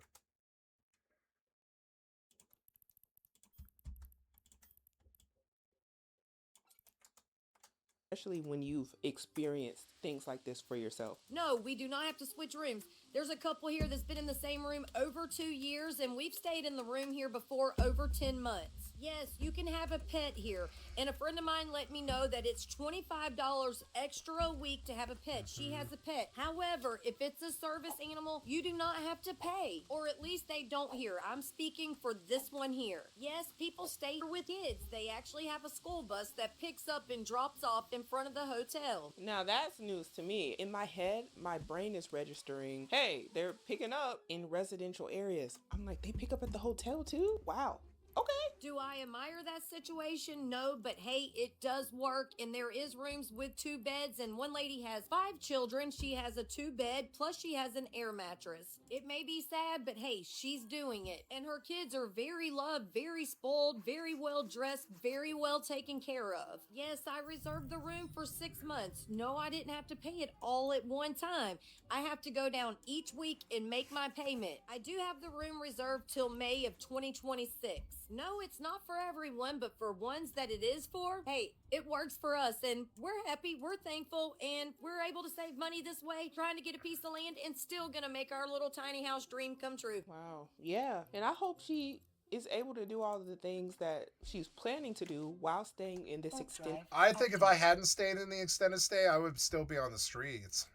living hotel room. Somebody here says, I work at an extended stay. A lot of people choose to stay because they can't meet the qualifications to rent, and that's exactly what I was thinking. Now, I don't know this woman's situation or anybody's in this video specifically, but that makes a lot of sense. Financially speaking, a lot of people make lackluster and damaging financial decisions, and when people look over those credit reports, you are not the top pick. Whether you have the money or not, many people have things like damages and things like that that they've done to other places that they've lived in. Sometimes the background check will do it. You'll get disapproved just off of that. Criminal records, criminal history, all things that people really need to consider. Sometimes for those the background check that is might enough. be one of the reasons why they're in the extended living hotels. And I see a lot of people in the comments are really with this. It says, this is really smart. Everything is included. Hotel living will start being the norm. And if it does, I see prices going up. I don't make the rules, y'all. I just see the writing on the wall. Just think about hotels during peak season when a lot of people are traveling to a certain area. Do you ever notice that hotels tend to charge more than on a normal day? That's because of the influx of customers ready to throw money at them. And because of that, they must up the prices. And the ones that can afford to stay there still are able to stay, and everybody else has to go. You got to go find another hotel. But guess what? Around the area, all the other hotels are adjusting their prices too and increasing them. And they can afford all to increase them at the same time because, again, supply and demand. And then when the holidays are over, you notice that the hotel prices go back to normal. It's because they knew they were going to get paid anyway. They knew the people were going to flood in, and they knew they could make some money. It's all about money. It's business, nothing personal. So if y'all make this too popular, it might be working right now, but those prices might go up. Just something to be cautious about before you pack up and move up out your house or your apartment or wherever you at. This message is specifically for my people that are living in a hotel, a motel, Holiday Inn. If you have been going through your journey and living in that hotel for over 30 days, you need to take your ass up to that front desk and you need to tell them, ask them rather, to take the taxes off your room. After 30 days, you become exempt technically, but they are not going to take those taxes off unless you ask. News to me. And for all the people working in hotels, comment down below. Let me know. Is this true? Because technically you live at the property now. You don't need to be, that's a different story. You didn't hear that from me though. You know what I'm saying? If it has been well over 30 days, 9 times out of 10, you have a credit on your reservation. But it's going to take somebody with common sense to sit down any day after the 30 days that they take it and your taxes off. And the credit literally should pop up by itself. So you might got some free days, might be a threefold, might be a week, depending on how long you've been there. But I know I just helped somebody you up. Hey, if people are already looking into doing it anyway, why not? Why not ask? Like, what does it hurt to ask? It's just a question. The worst they're going to tell you is no. Somebody here says, we stayed in one for 4 months, ended up getting a refund of $2K when we left. Why was the refund $2K? And people are in the comments saying, this is why some places don't let you stay over 28 days. Another one saying they don't allow that in Vegas either. They have a limit of 28 days. Now, I don't know about Vegas, so you need to do your own research. And someone there. Wait, what? Somebody you up. Hey, if people are already looking into doing it anyway, why not? Why not ask? Like, what does it hurt to ask? It's just a question. The worst they're gonna tell you is no. Somebody here says, we stayed in one for 4 months, ended up getting a refund of $2K when we left. Why was the refund $2K?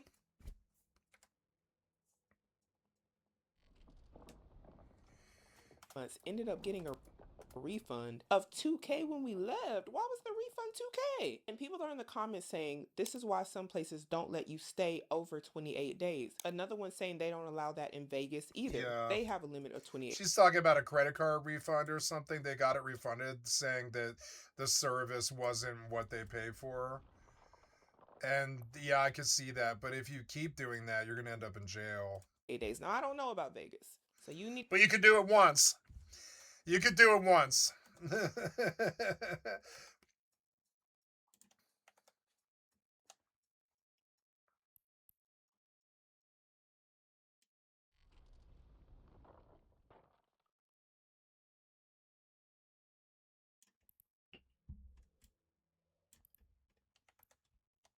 Need to do your own research. And someone here is saying most. You know, I want to go to the Bellingham Craigslist and see what or I guess it would be Facebook Marketplace.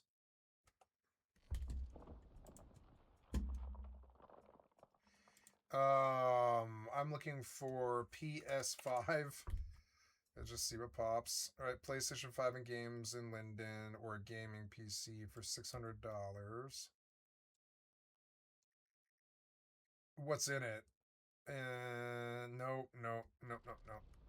Yeah, you don't know what you have. You have no idea what you have, and you make me scared. I just have the time to enjoy it, yeah.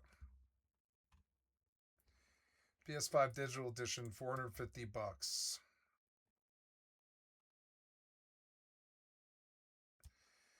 Best awful, an Anacortes.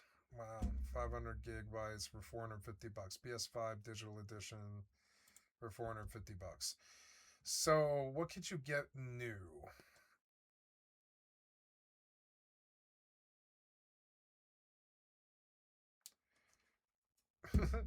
I want to Google this just to see what pops. How to resell PlayStation 5s. Because I always wonder if I could. Could I just resell whatever current console? To sell PS5, max profit by using online marketplaces like eBay or Mercari, or for faster, safe transactions, use dedicated trade-in sites like Back Market, GameStop, or Mazuma Mobile. Before selling, factory reset the console to wipe your personal data. Where to sell? Bank My Sell compares prices across top buyback stores, which come up with depending on the model condition. Best convenience, Mazuma Mobile and Music Magpie offer quick cash for consoles, often with free shipping. Best for direct sales, eBay and Mercari are suggested to avoid lower offers compared to local alternatives. GameStop lets you trade in for store for cash for credit.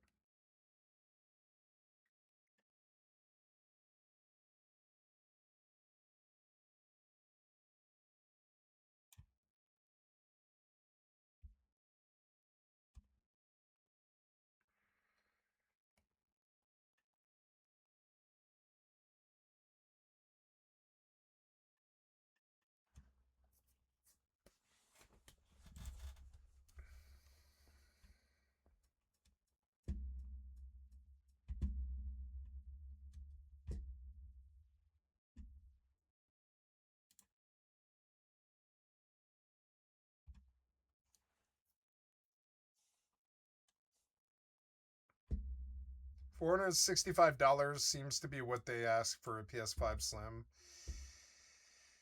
That's a lot cheaper than I thought. I thought you would be able to get like $750 right now. So maybe the console market kind of settled down. Most hotels make you leave before the 30 days, and this commenter, who is also the creator, says, I could definitely see why, especially if it makes property value. It does. If you stay there very long, it makes the rooms get filthy. Yeah. And they know it too. But they also want your money. They want your money so bad.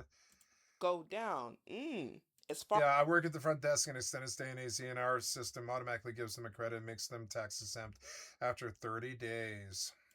As customer satisfaction or traveling guests that have no intent. Yeah, they want their money. on living there. People get comfortable and rooms get filthy. Now, that's a great point. I done seen some people live somewhere for about a year or two, absolutely trash a property. So I don't even want to know what that might look like in a hotel room, which is smaller and more compact. So I said I'm living in a hotel for 2 months and everybody lost it. But thank God some of you guys understood what I was saying. My decision to choose a hotel instead of an Airbnb was because I'm not willing to pay a ridiculous amount of money. I would rather save that money and take my kids out and have fun while we're here. Everybody was concerned about the traffic situation. I've heard of it, but this hotel where I'm staying, it's an extended stay. Yes, they have a bad rap for that, but everybody that I've seen coming in here are families. This is why I feel safe. You have a lot. She has a gym. Interesting. Laundry, you have a gym. There's a pool at the end. I'll show it on the next video. This is the lobby. You need a card to get in. It might not be like this in other extended stays, but I love this one. It's in a corporate area. Yep. It's safe. It's clean. You don't see anybody just hanging around. And I gotta tell you, if I had to choose, if it was just me, I love my extended stays. I've got two of them. There's one out there. It's I-25 in Bellevue, and then there's one at 285 in Hampton. And I've done a lot of business out of both. and my husband, I broke into one of them. we didn't have kids, I would be living in a hotel right now. We are here for work. That's why I said I'm staying here for 2 months. Yeah, and that happens for a lot of people. They end up staying extended stay because of work. But did y'all hear all those amenities she said she had? But with the prices that I see down here in South Florida, if I had to choose, I would be living in a hotel. No utilities. I didn't harm them, but I broke into one and I stayed there and slept. I slept in a room that they weren't using.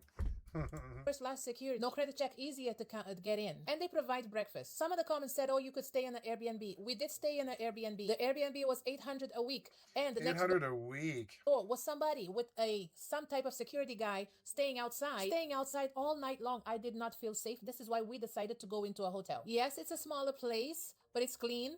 Look at the inside. We have enough space for the cabinets, for all my kitchen stuff. I have a full-size stove and fridge. What else could I want? This hotel... Yes, so the Airbnbs, they know now that a lot of drug dealers use them and stuff, so they probably post guards now. You can get the Airbnb and it's a nice place and the guard doesn't interfere with you, but he probably sits outside, right? Because he knows that you're spending 120. You're like he's a member of the family of the people selling you the Airbnb, and to him it's like sitting out there for 8 hours is nothing if he gets to sit around and collect like $30 off of the $100 that the person or whatever $130 the person spent to stay at that Airbnb or whatever. And so it means more to the family if he just sits there and does security for free, right? I got a deadbeat son, so yeah, he can sit around and do nothing, but he's got to go sit outside the door at the Airbnb, so they aren't dealing drugs or anything like that. Every time I used Airbnb, I definitely used it to cut dope sacks and stuff like this, and recover from being on the streets, or I was running something or doing something and I needed some place that wasn't a motel or any witnesses and stuff, that kind of thing. Hotel here is fairly new. And they know that too. They know that about Airbnb. The more shishi the place that you go, the less they're probably worried about it.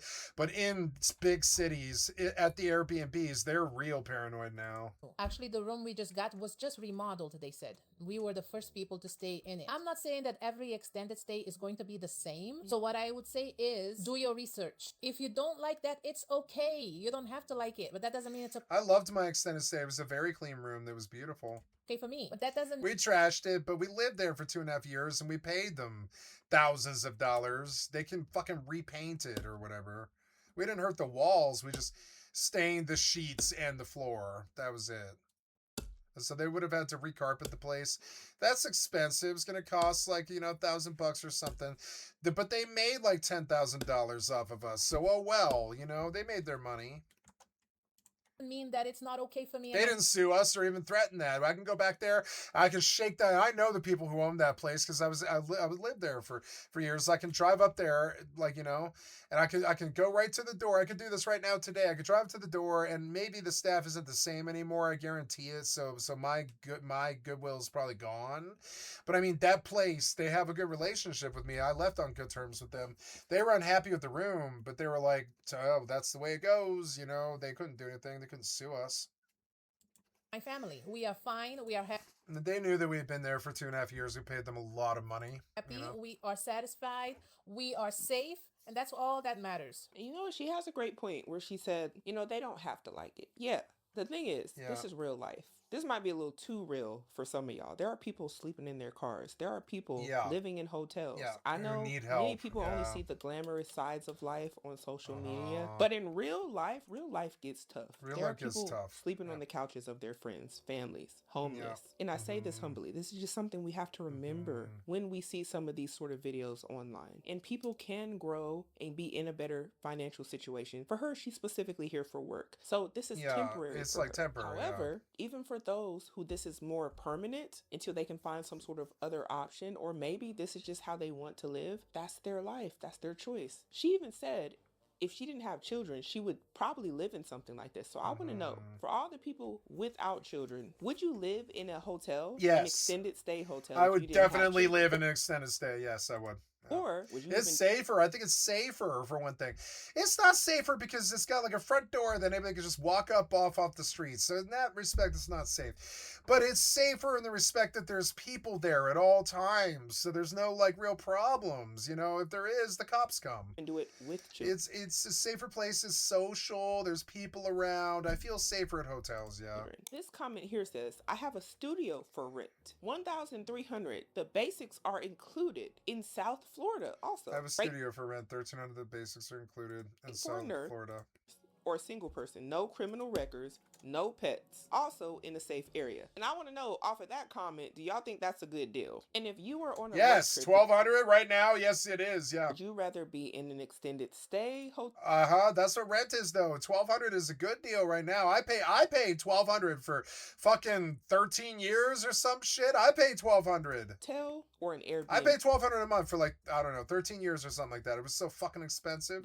One of the things that TikTok is exposing is how many people actually live in extended stay hotels and live in hotels in general. Because I've been covering different things about homelessness for years, and more on this app, you're seeing people who live in hotels. Yeah, like one of the funny things you can do, I did take advantage of this a lot, is you do the business with the Orbitz or the Travelocity app, and then the hotel can't say shit.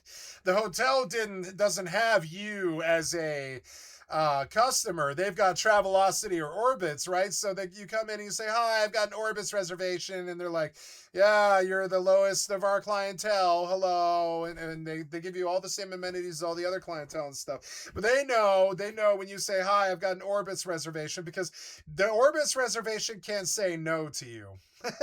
Believe it or not, the internet will often not say no to you. It's going to scan your credit card, do your background check, and it's going to be like, well, you can either buy hotel rooms or you can't, right? The person at the motel might deny service to you if you look like a junkie, but the Orbitz app won't. And so that you come in and be like, I booked on Orbitz, and they say, and I've been denied before too.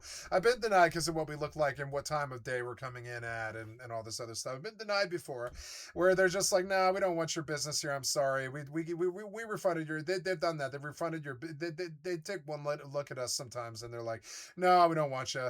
But other times they're just like, oh no, we're used to people like you. Okay, cool. And then they're just like, here's the breakfast. Have a nice day. Here's your card. Like takes like 4 minutes. They're like, check in, ding, ding, ding, or whatever. They make you wait. They're like, here's your card. Have a nice stay or whatever. And how you avoid their scrutiny is you book through an app. The app shouldn't face scrutiny. The app pays them lots and lots and lots of money. So they're way less likely to face scrutiny on a fucking Orbitz app than they are on some junkies who wander in or who are handing them cash. So always book through the Orbitz or Travelocity app. And that's what I did. After a while, if you keep booking with the Travelocity app and you get their credit card and stuff, you start getting bonuses where you might get free days and stuff. And on top of it, like, you know, they almost never say no. They'll say no to you if you just walk in with $60 cash and you look like you're strung out and it's 5:30 in the morning and you're only staying until like, you know, until 2 that afternoon or something like that. You're like, I need a place to sleep. And they're like, no, we're not giving you a room at 5:30 in the morning until 2 in the afternoon. We're not doing that. And they'll deny service to you and shit like that. So how do you get around that? You say, I've got a Travelocity and we're coming in late. You know, sorry. full time. Like that's it. And Like they won't say no. between They won't say no to Travelocity or Orbitz. It's hilarious. We learned this. They'll say no to somebody with cash or a debit card, but they won't say no to Travelocity or Orbitz. So we did abuse it. people living in their cars, like our And there's bonuses too. I believe I did receive something like, I think in the end they gave us like 20 days over like 2.5 years or something. They gave us 20 days free. They would send us like these free days on Christmas and stuff like that. It was kind of crazy, but they'd be like, have an extended stay on us. And it was kind of cool, but yeah, they'd like go with the hotels that they wanted and stuff, but you could get a free day here and there.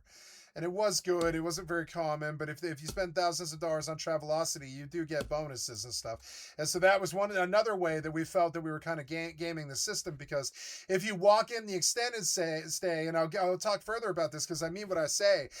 If you go in the extended stay, depending on what time of season it is, or what time of day it is, or what time of fucking week it is, or what time of fucking month it is, or what time of year it is, they will give you different prices. They'll be like, no, tonight it's 79, but you're like, but it was 64 yesterday. They'd be like, no, it's 79 tonight. That's just the way rooms work. Sorry.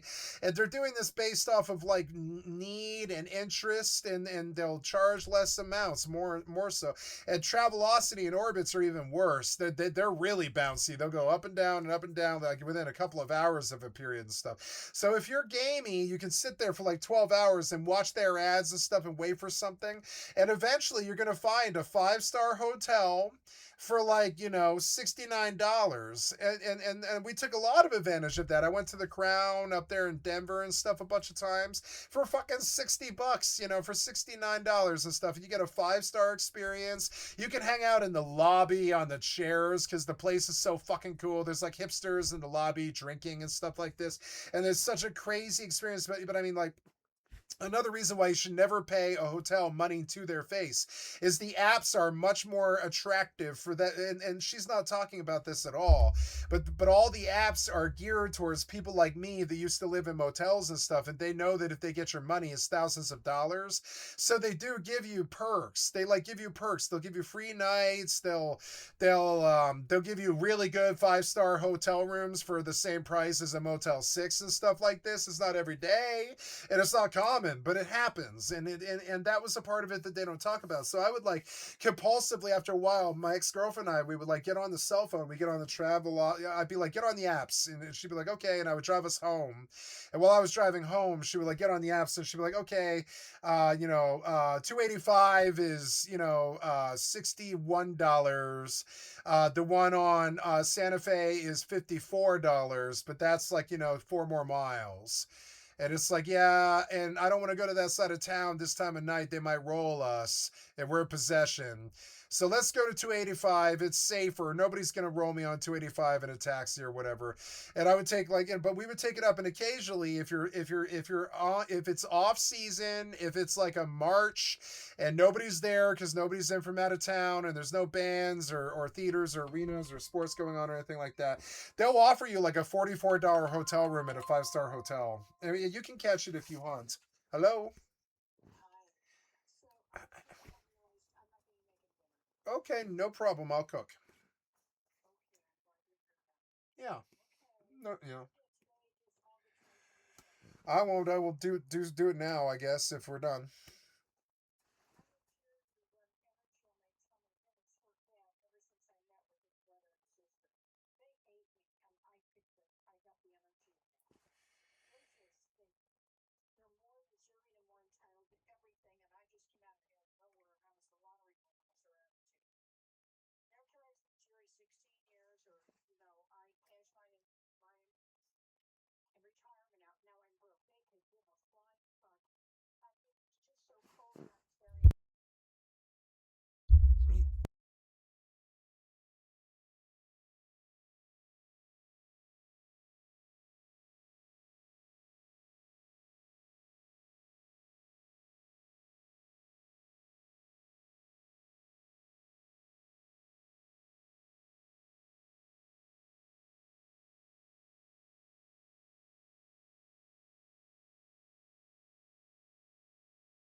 Connecting.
Warp drive active.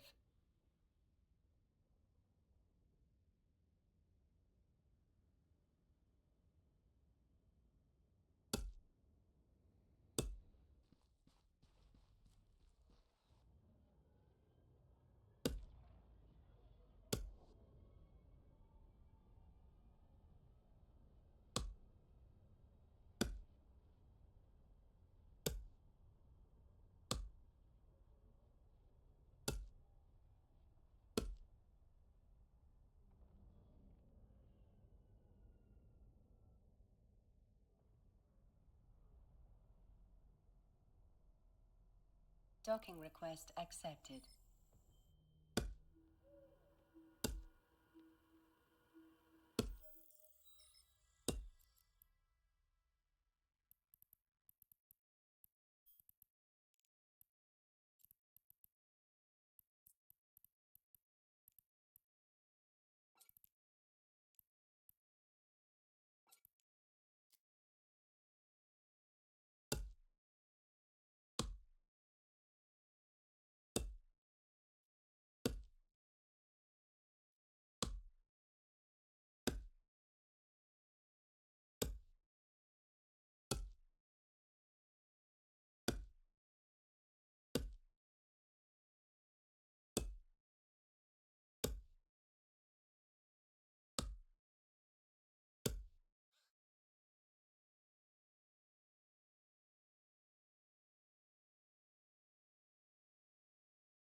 Okay, I'm sorry. I got a phone call there. I've got to go take the trash out and help my family. I'm going to be gone about 5 minutes here. I just have to scoop the cat box. I have to pee, scoop the cat box, and take the trash out. And then I have to go inside. So, going to be gone like 5 to 7 minutes here, guys. And I'm sorry about that, but real life calls.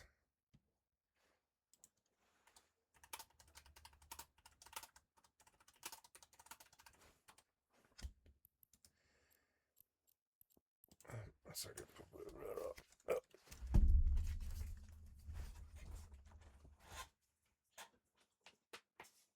So now,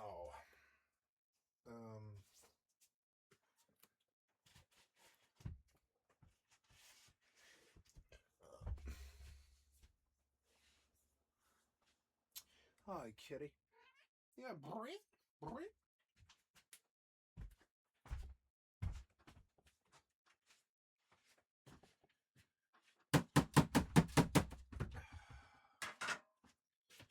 I have to do your box, which is annoying. And I have to pee. First.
Well,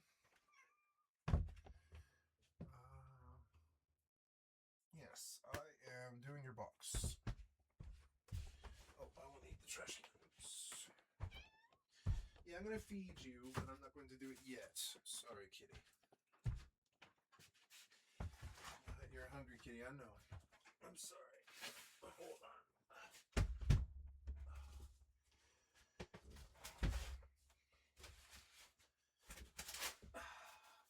Get all the trash in the house.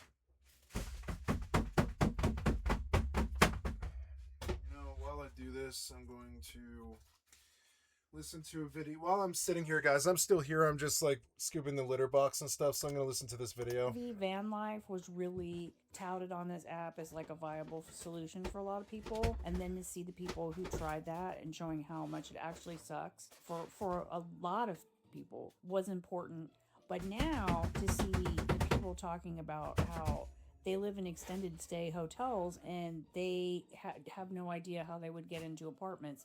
That's another important conversation to have, because when you think of people that are homeless, if they didn't have if something happened with that extended stay hotel, they would literally be out on the street. And some hotels, because they're worried about people having residency and residency right, they will make you get out at a certain point. And that's a great point. And I think why we keep having the conversation of the 28-day period being the maximum for a lot of the hotels, and also a good point that TikTok is exposing a lot of different things that many people don't even know is going on. But I think the people who are doing this specifically are looking for a deal, or they're not able to get into a house, because otherwise it doesn't really make sense of why you would choose hotel living extended stay over renting somewhere that could be less, unless you just want to be pampered, like, and you want the room service and you want somebody to cook you breakfast because you might be in an extended stay that provides breakfast. You have evictions. Like, isn't that kind of like having a chef? I digress. I'm just looking on the bright side here. Other than the amenities and stuff like that, if it's not cheaper, it may not make sense. This woman is back again talking about her hotel living, and it says here that she is paying $8,094 for something. This is the hotel that I reserved from November 17th, 2025 till May 17th, 2026, which is a total of 6 months, and it's going to cost me $8,094.14. No, I do not have to pay all that up front. I can either pay $307 a week or I can pay the $1228 a month. You could even pay every 2 weeks. It really is up to you. Your total amount is your total amount.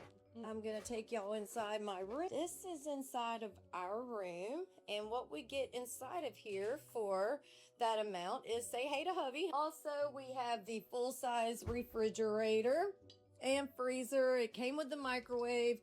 It also came with the 2i stove burner here. We brought our own coffee pot and some extra items over here. It does come with a full-size bathroom, shower, pretty nice size. And of course, it's all about how you make it, but this is what we are doing pretty much so we can like save up money, get a piece of land, and actually start paying on something that's ours. And you know what?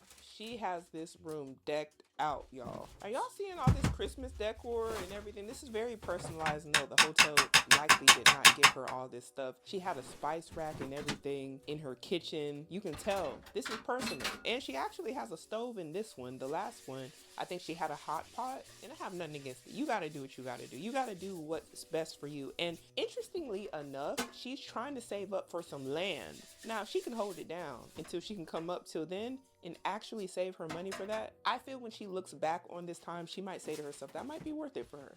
Now, again, different strokes for different folk, and everybody has different goals and ambitions. But if this is going to get her to what she's trying to achieve, I say, why not? She has food, shelter, water, basic necessities. May be unconventional to a lot of people, but that doesn't really matter because they're not going to help you get to whatever you're trying to get to anyway. But I need to know what y'all think about all this down below. Would you ever do hotel living? How do you feel about people living in hotels or extended stays? Do you think that this is a good move in order to help people save money? Or do you think they should go ahead and lease a house or an apartment or live anywhere except a hotel? But we got to start making better decisions today in order to have a better future. Okay, BRB. Let's go to... I'll be back with food, kitty.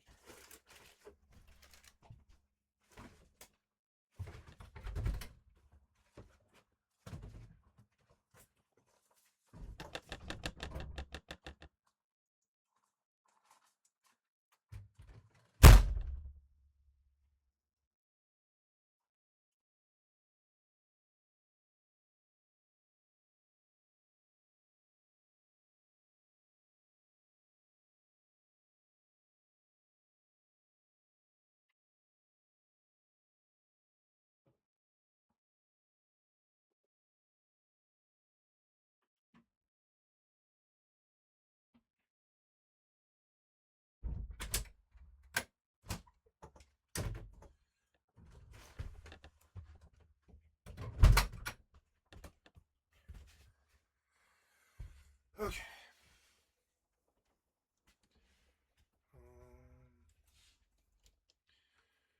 Yeah, so I don't really have a way. This has to stay here, but I came back to get my keys. I'll be right back, kid.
Okay, kitty.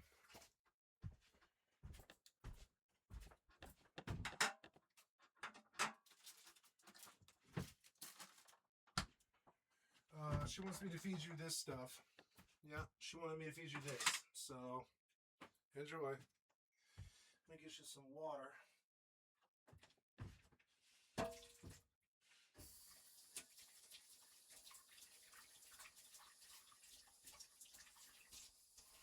Yeah, you have your favorites.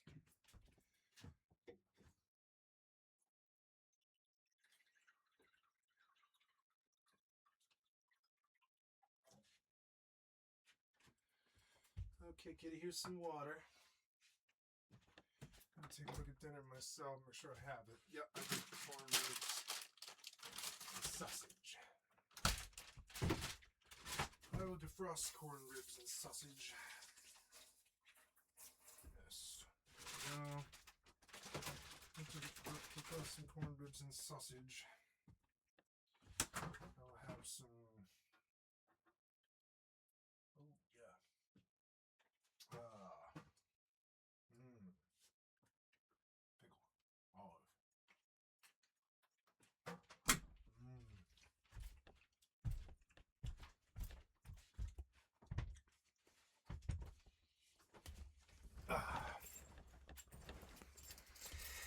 Hi, sorry about that. Had to go deal with real life stuff and take the trash out. It's Sunday night. Just being a good family man, keeping the house clean. Smell that. It's a perfectly clean, perfectly smelling. It smells perfect in here. You know, it's a good, clean house. It smells so good.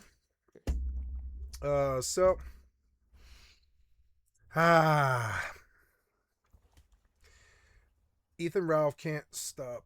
My God, so high, millions of people are living in hotels now. Yeah. The science behind post-game depression.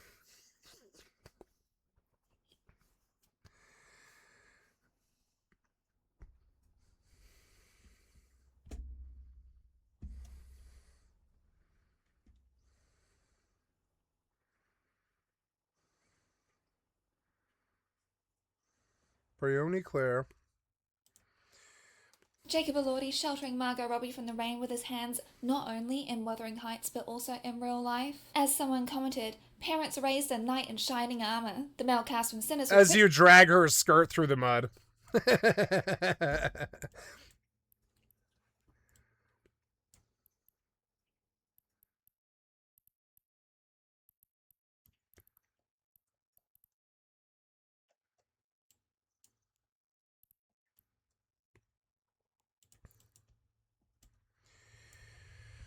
Okay.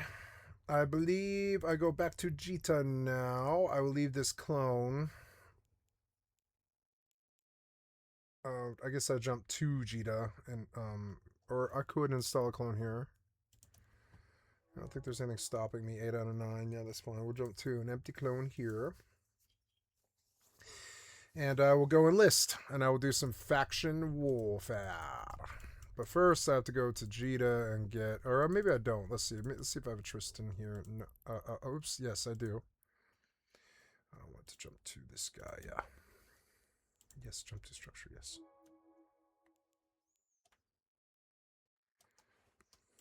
To get up to help their female co-stars go up on stage to receive their award.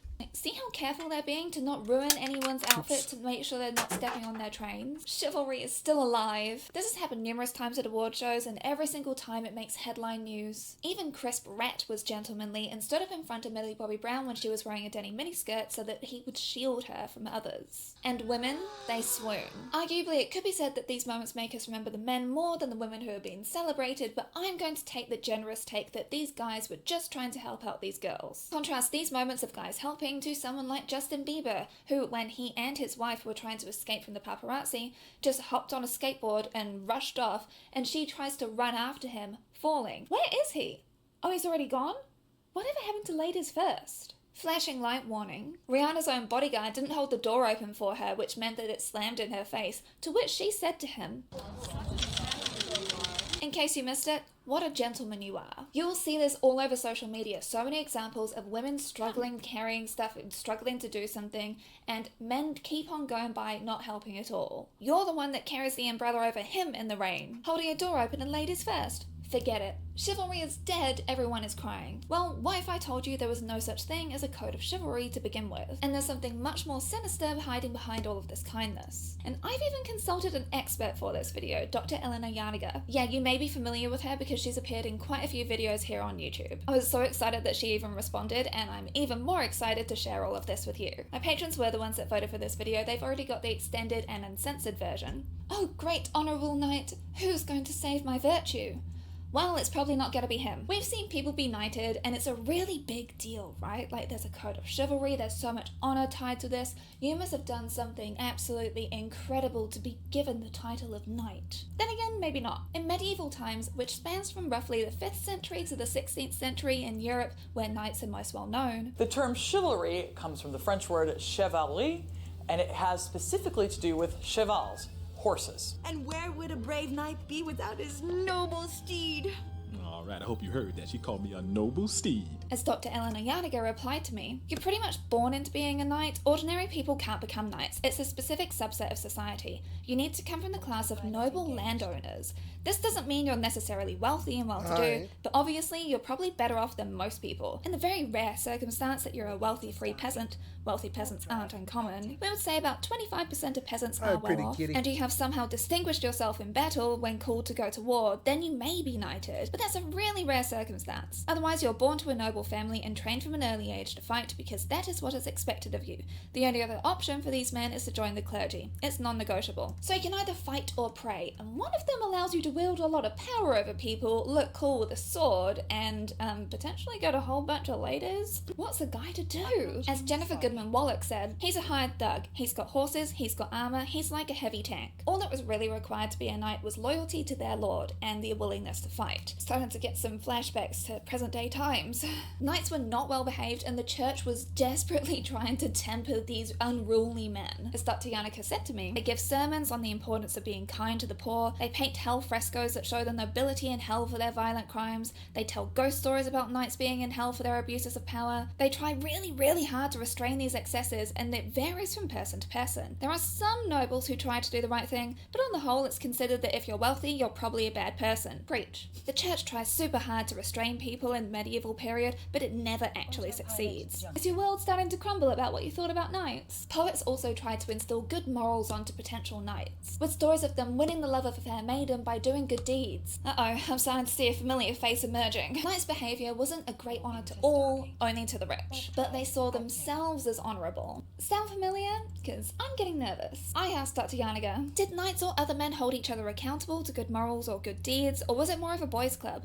If their lord found out about bad behaviour, were there repercussions? To which she replied, depends on the lord. If you have someone who's super religious, they'll pull you up for bad behaviour. But if your lord doesn't care, there's nothing to stop you being a jerk to ordinary people, really. In theory, you could be taken to court, but your lord controls the court, so who's gonna stop you if your lord is a jerk? In theory, maybe you can get an audience further up the channels, like with the royal courts, but that's super difficult to achieve and also relies on the king caring as well. That does sometimes happen, but most of these people are terrible. And this is exactly why I wanted to approach her, because she's brutally honest and doesn't hold on to like these flowery notions of what rich people used to be like back in the day.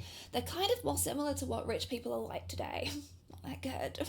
By hanging on to outdated imperialist dogma which perpetuates the economic and social differences in our society. So what about the women then, since chivalry is closely associated with saving fair maidens and protecting fair maidens and doing the right thing? A real thoroughbred trophy, don't you think? Dr. Yarniger said, it depends on the woman. Women of their social class get treated very well, and indeed they mostly can't even spend time alone with them. It's very rare to have one-on-one time with anyone. You're being constantly watched by everyone at the court. These women are particularly understood as diplomatic pieces to be traded via marriage, but they're also diplomats themselves. They're highly educated and brought up to help rule. So you don't want to mess with them because they can and will destroy you. Huzzah, badass. Women have been far more involved throughout the running of society through history than what so many of us have been led to believe. Medieval women worked. You also see that they are somewhat nice to what we would call rich people who aren't noble, or here in the UK we would call them middle class. They don't garner exactly the same respect, but it is understood that this class knows the legal system and has money, so you need to keep them on your side. Ordinary women don't really have much protection against men from this class. If you're a regular woman, it doesn't matter what happens to you. And oh my god, we see proof of that all the time, as I've talked about across multiple videos. Once again, it's only about loyalty to your lord and doing his bidding. Richard Capert, a historian at the University of Rochester, said, "Few medieval texts describing chivalry warned against burning or looting towns or common women. That style of warfare was still endemic during the 100 Years' War of the 14th and 15th centuries. So why is it that we think of knights as being chivalrous? Well, the Victorians are at it again. The way that we think of knights is like the embellishment that the character of Chaucer gives to William in A Knight's Tale. He amazed me still further in Italy when he saved a fatherless beauty from the would-be ravishings of her dreadful Turkish uncle.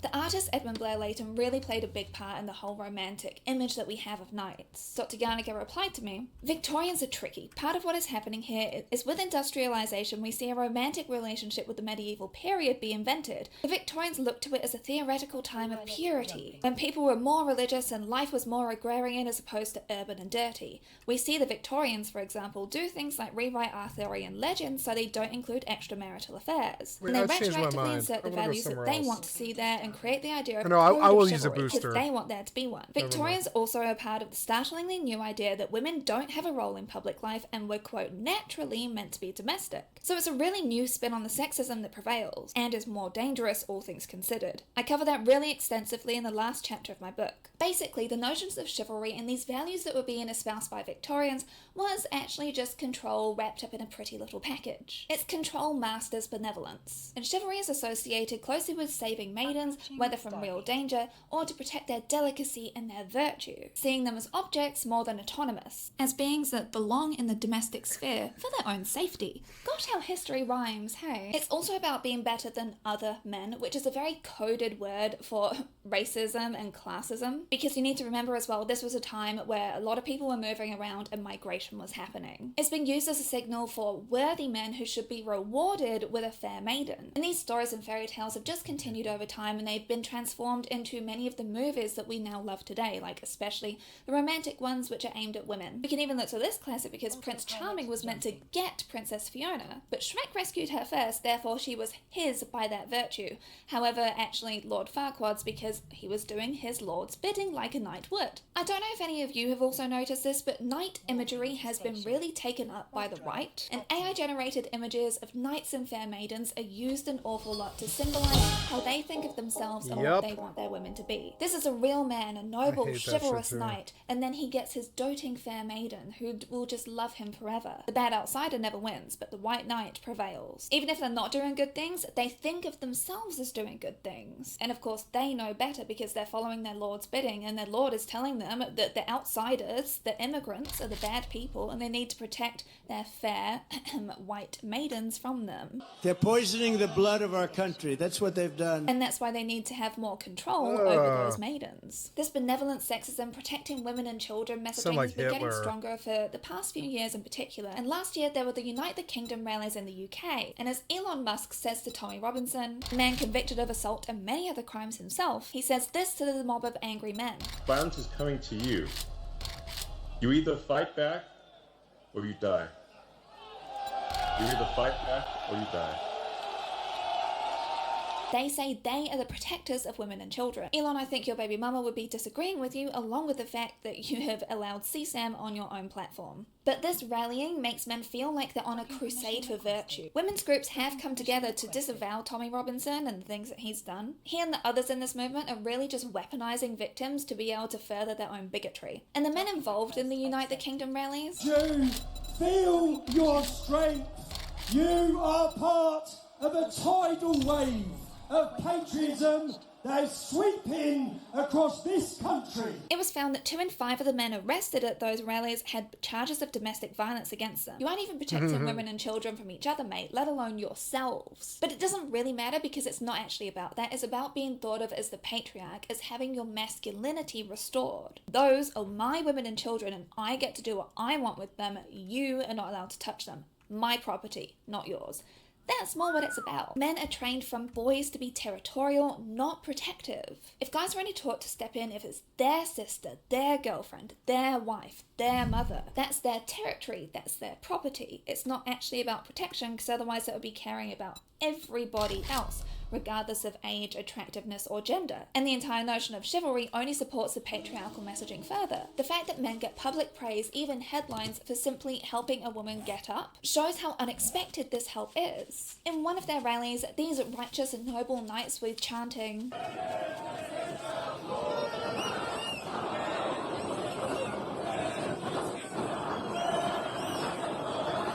"We are being chivalrous and protecting you, right? The least you can do is reward us. That's what's meant to happen when a knight saves a maiden, right? Where's my reward, you ungrateful bitch?" In Australia, 1 in 3 men admit to committing IPV. It didn't matter whether men were from culturally or linguistically diverse backgrounds, whether they had high or low incomes, whether they lived in cities or regions, and whether they were heterosexual or not. The overall rate of using intimate partner violence was the same. This rhetoric of protecting women and children has been used by Viktor Orban in Hungary, Giorgia Meloni in Italy, parties like the AfD in Germany, Reform in the UK, it's been used a lot in France, it's been used in the USA.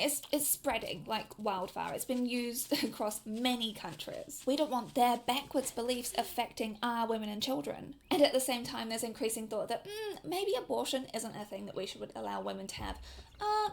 Was it really a good idea to allow women to vote to begin with? Maybe we should just force women to be having children. So you see how this benevolent sexism is being used today to keep women down and also to attack immigrants, just like what happened with the reshaping and retelling of what knights and chivalry were back in the day.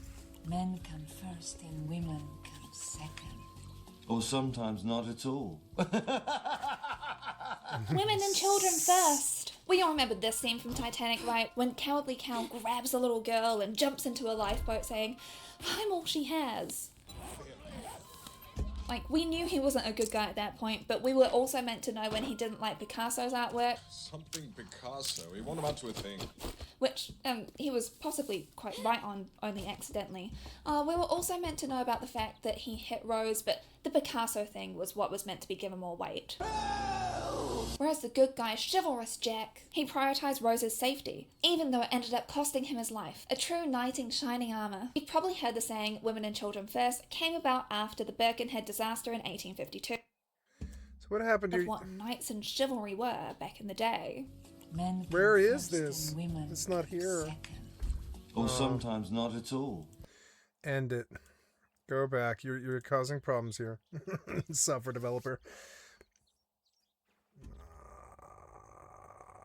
Yes, go back. Yes, you. Go. Women and children first. We all remember this scene from Titanic, right? When Cowardly Cow grabs a little girl and jumps into a lifeboat saying, "I'm all she has." Like, we knew he wasn't a good guy at that point, but we were also meant to know when he didn't like Picasso's artwork. Something Picasso, he won't amount to a thing. Which, he was possibly quite right on, only accidentally. We were also meant to know about the fact that he hit Rose, but the Picasso thing was what was meant to be given more weight. Whereas the good guy, chivalrous Jack, he prioritised Rose's safety, even though it ended up costing him his life. A true knight in shining armour. You've probably heard the saying, "women and children first," came about after the Birkenhead disaster in 1852, where there were not enough lifeboats for everyone on board, and tragically the ship sank. Women and children first orders were given by the captain. Warriors, men, husbands, fathers, soldiers insisted, "No, So that was Molly Brown was her name, the lady in Titanic. Her name was Molly Brown, and Molly Brown lived at the Molly Brown house in Denver, Colorado until she was 105 years old or something like that. And I used to live just down the streets from it. We would walk past it as we were coming in from downtown and stuff, and people would be like, "There's the Molly Brown house." right? Is it Molly Brown? Maybe I'm getting it mixed up. Yeah, Molly Brown. That's the unsinkable Molly Brown, right? She was a survivor of the RMS Titanic. That's her, and she ended up like living in Denver. Molly Brown ran for Colorado's U.S. Senate seat, but she ended up her campaign to serve abroad as a director of American Committee for Devastated France during the World War I era and all this. And later on, she died. She died. There it is. There's the Molly Brown house. It's right there on 14th. And I love the Molly Brown house. It brings tears to my eyes when I see it. It makes me think of home. Denver is an institution. It might not be to the rest of the world, but it is to me. And it's right off Colfax. It's like it's in a bad neighborhood now, but I mean it's downtown, But it's a beautiful like house museum of that, that lady that played her in Titanic, Kate Winslet. That was Kate Winslet's character was Molly Brown, and Molly Brown is a famous institution in Denver. Her house is a famous institution in Denver. Very famous Denverite. I shall go down with the ship. It is you who must survive. It is you who must survive, fair maidens. And this is where Women and Children First comes from, and boom, it was cemented in history. Job done, video over. Except we've still got a bit of a way to go, don't we? After this point, there shouldn't have been any more needless deaths because they were obviously going to be making sure that there are enough lifeboats on board for everybody.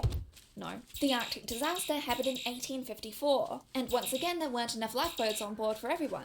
Passenger and crew lists indicate there were probably more than 400 on board. Of these, only 88 survived, most of whom were members of the crew. All the women and children on board perished. And so the crew got denounced as cowards and there was meant to be an investigation afterwards. However, that just never happened. And no, it's not an anomaly. As Dr. Lucy Delatte from the University of Cambridge writes, a survivor from the emigrant ship the North Fleet, sunk in 1873, described meeting clusters of women as the ship went down, but did not stop to speak to them for I was looking towards the boats, thinking that I might get hold of one of them yet. When asked by a mother to save her baby, he records, I could not do anything for I felt the last had come. In the end, only 1 woman and 2 children were saved, while 83 men were rescued. A survivor of the Pegasus wreck in 1843 wrote, the stewardess attempted to get hold of me, but I extricated myself from her in order to save my own life. But what about women and children first? What about chivalry? I thought that men were meant to be the protectors. Well, it gets even murkier, lovelies. A prevailing attitude of every man for himself was the reality, backed by the study which my patron kindly highlighted to me. It evaluated shipwrecks over the years, and women have a distinct survival disadvantage compared with men. Captains and crew survived at a significantly higher rate than passengers. We also find that the captain has the power to enforce normative behaviour. There seems to be no association between duration of a disaster and the impact of social norms. Women fare no better when they constitute a small share of the ship's complement. The length of the voyage before the disaster appears to have no impact on women's survival rate. The sex gap in survival rates has declined since World War I. Our findings show that human behaviour in life and death situations is best captured by the expression every man for himself. And as Dr. Delatte shared, women were being manhandled on sinking ships, the whole hysterical thing coming up. There were even some women who at the captain's orders were being shoved and locked into their room to prevent the panic from happening. This is whilst the ship was sinking, by the way. It wasn't about special protections for women, it was about treating them as objects. And it was only really ladies that were concerned about because racism and classism heavily comes into play here too. Of course it does. It always does. Not only because those are the people that were prioritised when it came to access to things like lifeboats, but because of virtues and sensibilities, it was thought that it was only upper-class white men that could possibly hold on to such chivalrous virtues, such as women and children first. Not the unruly, animalistic men that were working on these ships because as technology got better, you didn't have to be so high-skilled, you could just be an everyman. Ugh, disgusting. And so we come back to the Titanic, which was the biggest ship in the world and the biggest box office in the world too. And not only that, but the biggest opportunity for some really good propaganda. The survivor reports on the Titanic sinking, which saw the loss of more than 1,500 lives, were variable. Some stressed calm and women's precedence, others talked of masculine selfishness and loss of control, particularly among immigrant or working class men. It was only after a few days that a consensus emerged. In the Titanic disaster, the papers began to argue all men had put women first, whatever their class and ethnicity. This was a new departure in shipwreck narratives, and was an emphasis that was intended to counter the troubling feminist activism of the period.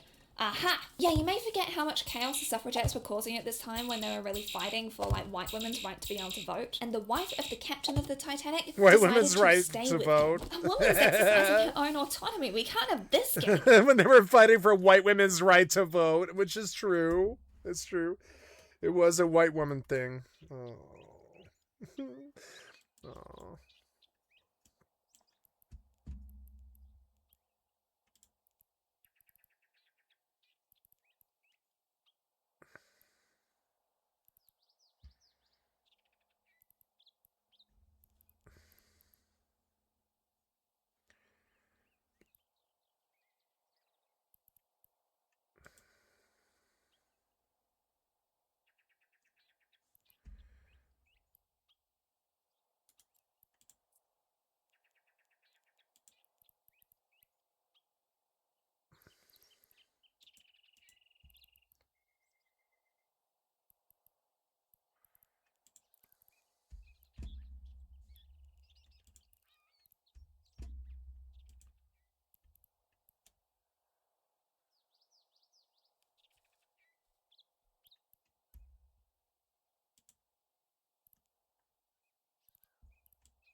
Oh.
phone. Where is it? There it is. Oops. Hellos. Oh, that's okay. Uh-huh. Yes, hold on.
Am I in the right clone?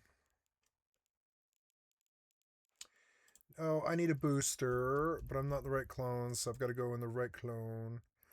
I don't like that she tilted her head. Yeah, like the, I don't like that my head's tilted.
I want to enlist with Caldari.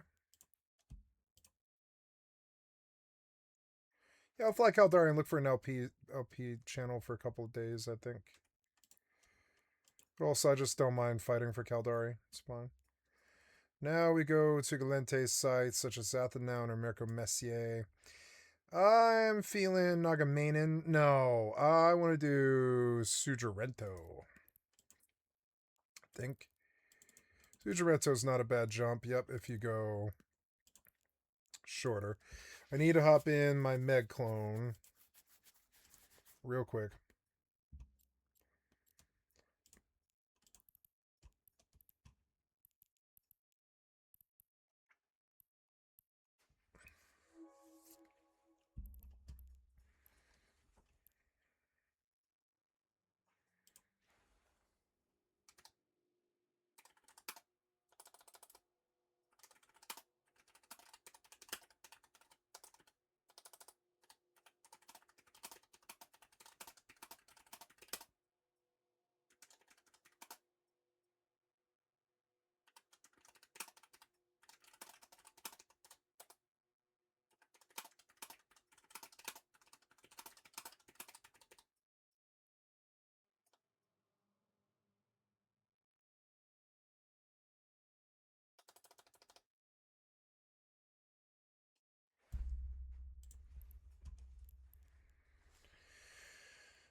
I'm in my Meg clone. I've got to pop a booster.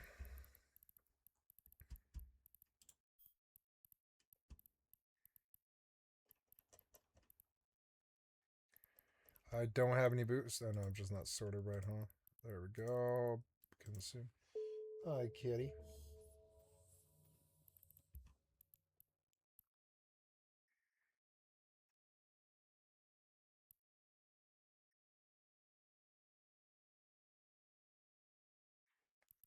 Oh, kitty.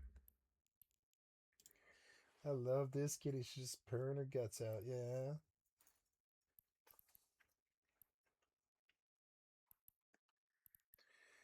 Oh, cute little kitty. I love this little kitty. I love her so much.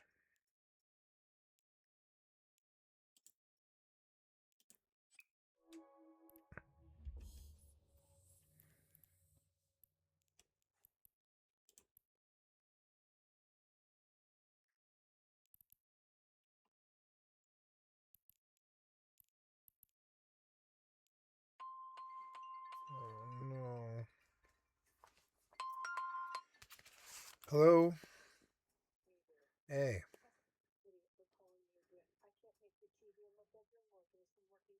Oh, yeah, you want some help? Yeah, I'll be right there, yeah. Yep. Gonna go help my family. I'll be right back, guys. Terribly sorry. I will go chop a different tree here. And I will sit in Eve chat. I want to bring Rookie Help up. And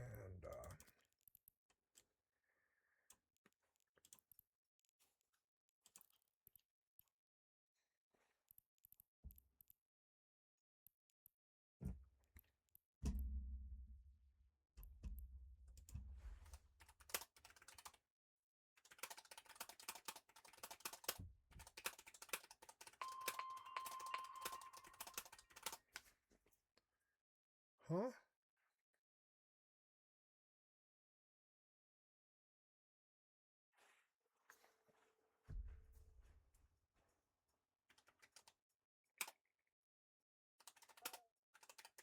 Hello? Hey, you called me? Oh, okay. I'll see you in just a minute. All right. Okay.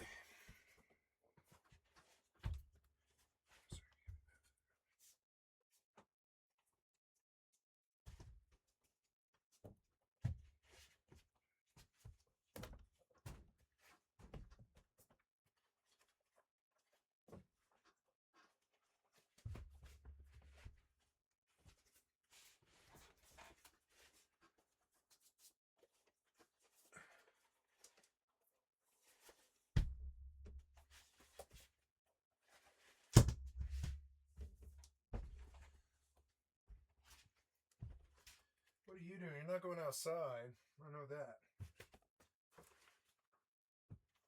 Okay, kitty, move. You're not going outside. I know that. If you want to go outside, you can. You can come outside. I'll bring you back in for food in a little bit, okay?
Okay, sorry about that.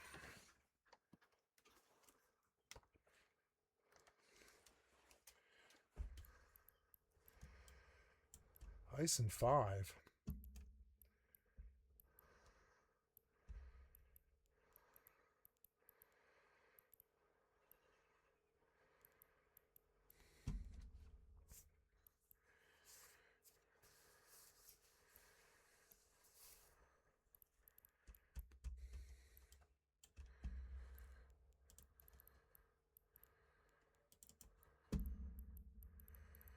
Do I sell political favor? Oh, my headphones. Oops. Did I turn them off? I did, I guess. Sorry, guys. Had to go deal with real life stuff. 318 million in political favor. What is it? If traded in at their... what is political favor for? Let's go ask. In EVE Online, in the current event, I have some political favor. What do I do with that? What is it for?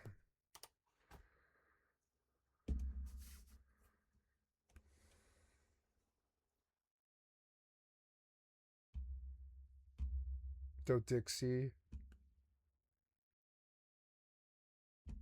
Specialized drones, new hybrid drones that combine damage with E-War.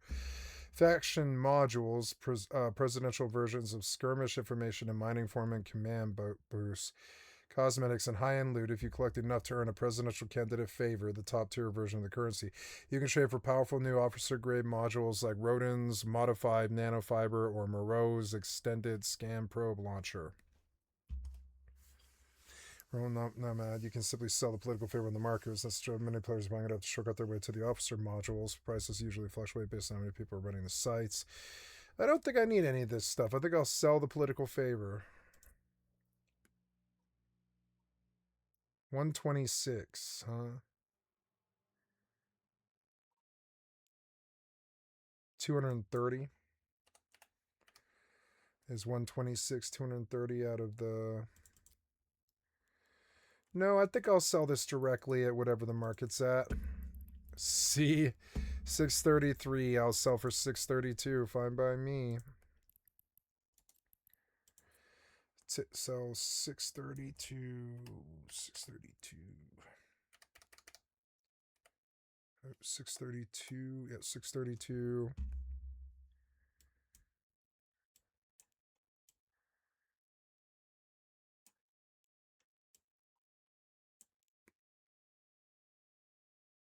Political favor, 230. I want 2 weeks. It's 136, 145 mil.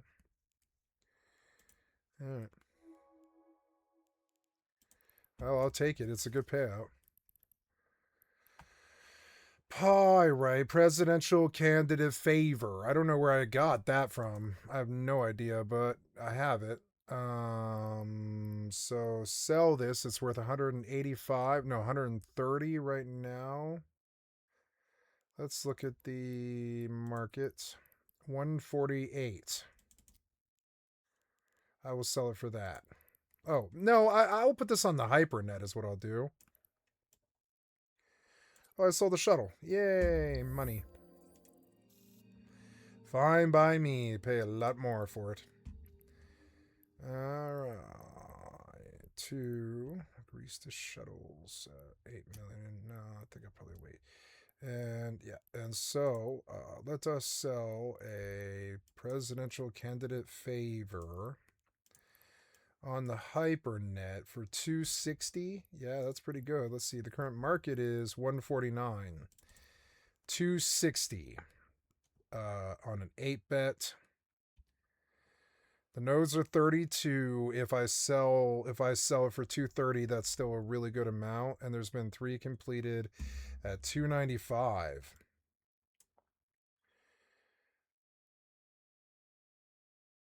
Yeah, because this is a good deal. So let's see if we can get these for 300 mil.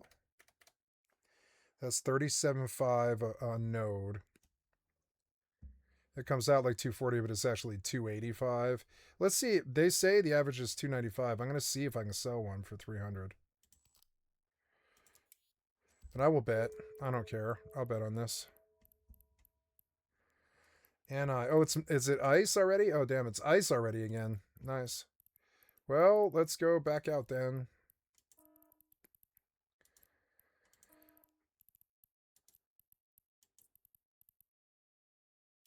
I'll go back out there then. Ooh.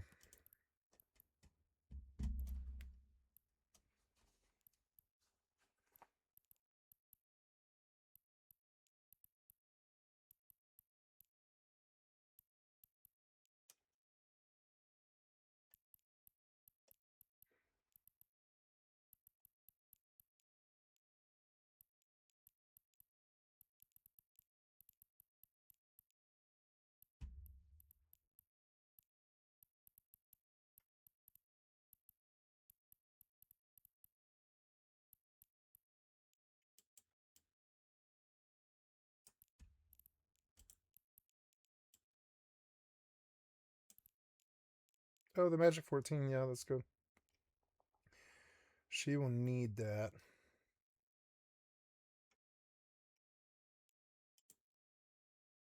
Oops. Oh, no, I'm in, huh?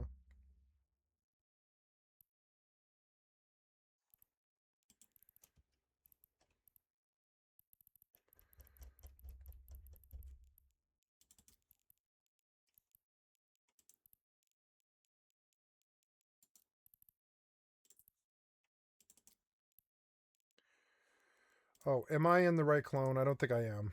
Damn it. I'm not. Oh, no, yes, I am. I am. Yeah, I'm in the right clone, yeah. This is a +5, is sitting in Jita. Yeah, but I think I want that. I think I want to go back to my set in Altuni. Set. Unduck. I made so much money today. I made like 140 mil or something like that. And it feels good. And the liquid went in my pocket too. The liquid's going to go in my pocket. It feels good.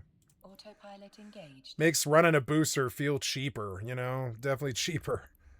Oh yeah, I'm betting on this political favor thing. Warping to Stargate. Warp drive active.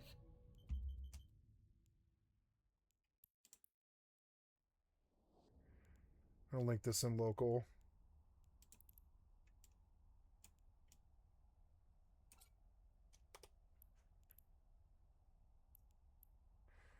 Nope. Fuck.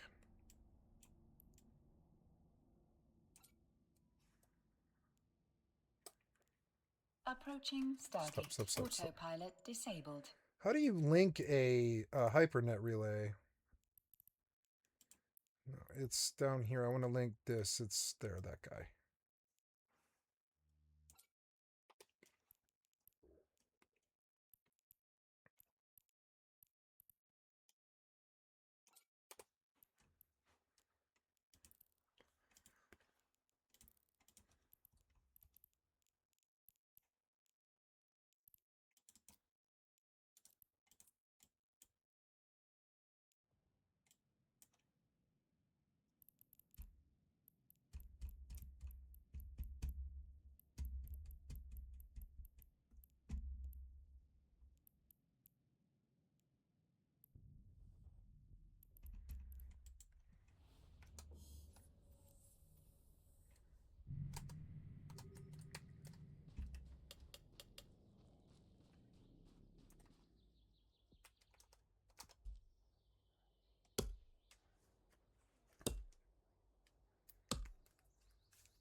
Oh, I enlisted, did I? Fuck, I enlisted. No, I did enlist. Yeah, I enlisted. Fuck, I have to go back to Jita. I can't do this. Oh, I forgot I enlisted.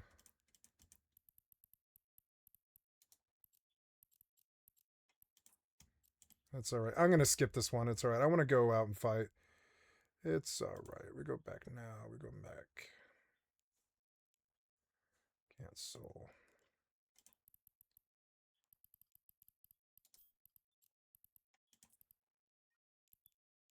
Autopilot engaged. Fuck, I forgot that I enlisted. It's okay. I'd rather go do faction warfare right now than sit here for 2 hours mining. Need to eat dinner, but I'm not hungry. Stargate.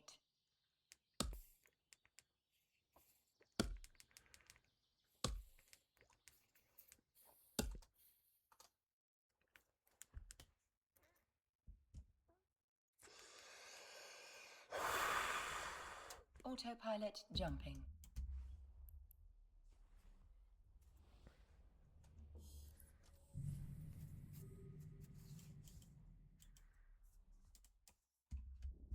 Warping to station. Warp drive active.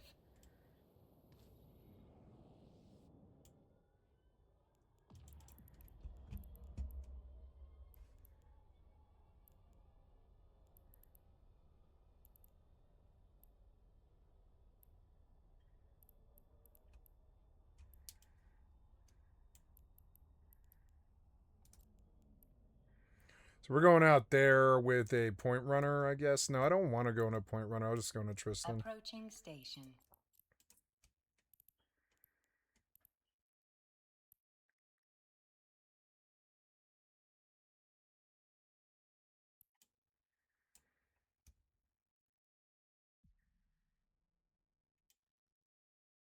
Docking permission requested. Docking request accepted. Docking permission requested. Autopilot disabled. Waypoint reached.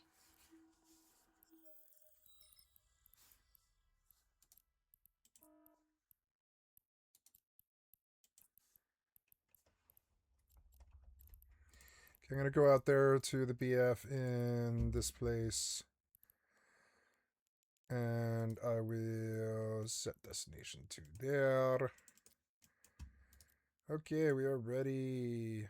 Fleet and drones undock. And I will go out there.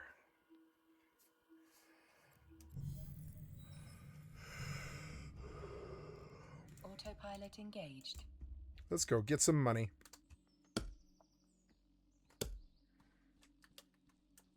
Warping to Stargate. Warp drive active.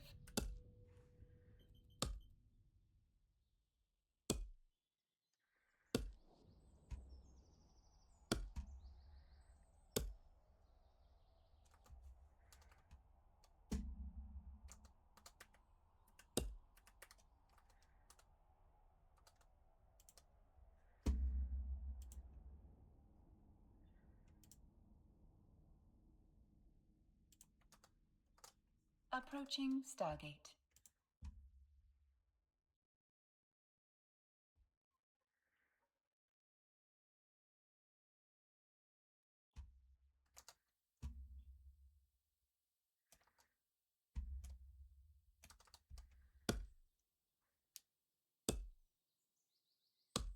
Autopilot jumping.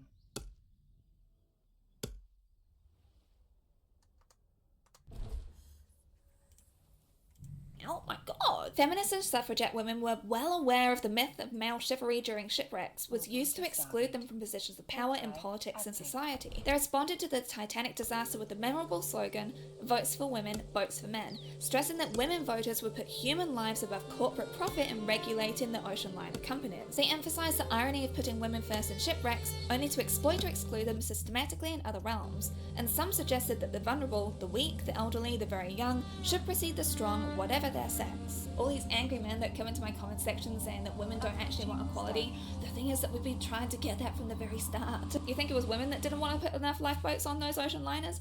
No, that was capitalism. That's the rich because they don't care. It's so bizarre to me that they just wouldn't have enough lifeboats on for everybody. It's like, As long as the rich ones are taken care of and maybe the crew, everyone else, whatever, is fine. I just took him out for you. Sure, you took him out. His attention was on me. In fact, I exploited to do my job. My job, you mean? A simple thank you will suffice. Thanks, but I don't need any help.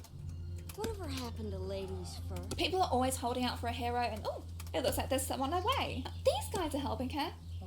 Wait, why aren't they helping her when she's wearing this? Mera has actually done a few social experiments with these issues. I'm sure that some of you will have seen her videos crop up because they've got millions of views. First, she's wearing a cap, baggy t-shirt and joggers, struggling with luggage in a box. She gets passed by numerous people. Oh, she helps. And then she gets changed, wears her heels with her hair down and a cute little dress, and is instantly helped by men and women. Dudes are carting her luggage around for her. They're just like, where to, milady? I'm taking you there and I'm gonna stay with you, actually.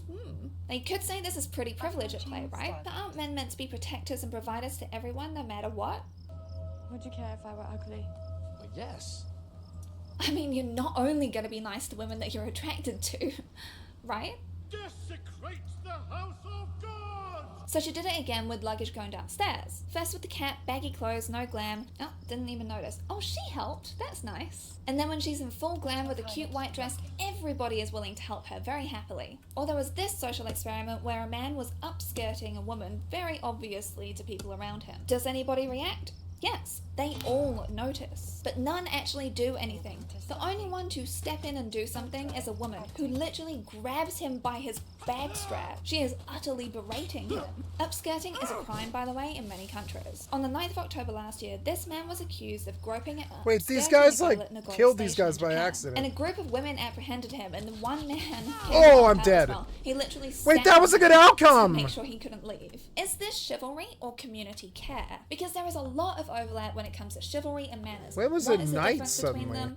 Chivalry is something a man is doing in order to impress and get a woman, as far as I'm concerned. For example, I hold the door open for other people. I've done that my whole life. It doesn't matter what someone's gender is. I will hold the door open for you. Me too. I see it in the same vein as putting the trolley away once you're done grocery shopping. That's like the right thing to do. It is. And isn't that what chivalry is meant to be about? Doing the right and honorable thing? The whole concept of chivalry can get pretty icky because then you get into the whole nice guy territory where it's like, well, I've done some nice things for you, therefore you owe me this. It's like, can you not be friendly? Why was it Can you not be polite? Can you nighttime? not give compliments? Can we not be kind without expecting something in return? As in owed someone's body? And this is where the friend zone accusation comes up an awful lot as well, which I will just share this meme about because painfully true. A patron shared that a man followed her for 20 minutes after she got off the train. He said that he was doing so for her safety because she got catcalled by people like way far back. But then he was insisting on going on a date with her. Mate, you are not protecting her, you're harassing her. And this is where things have taken a really ugly turn because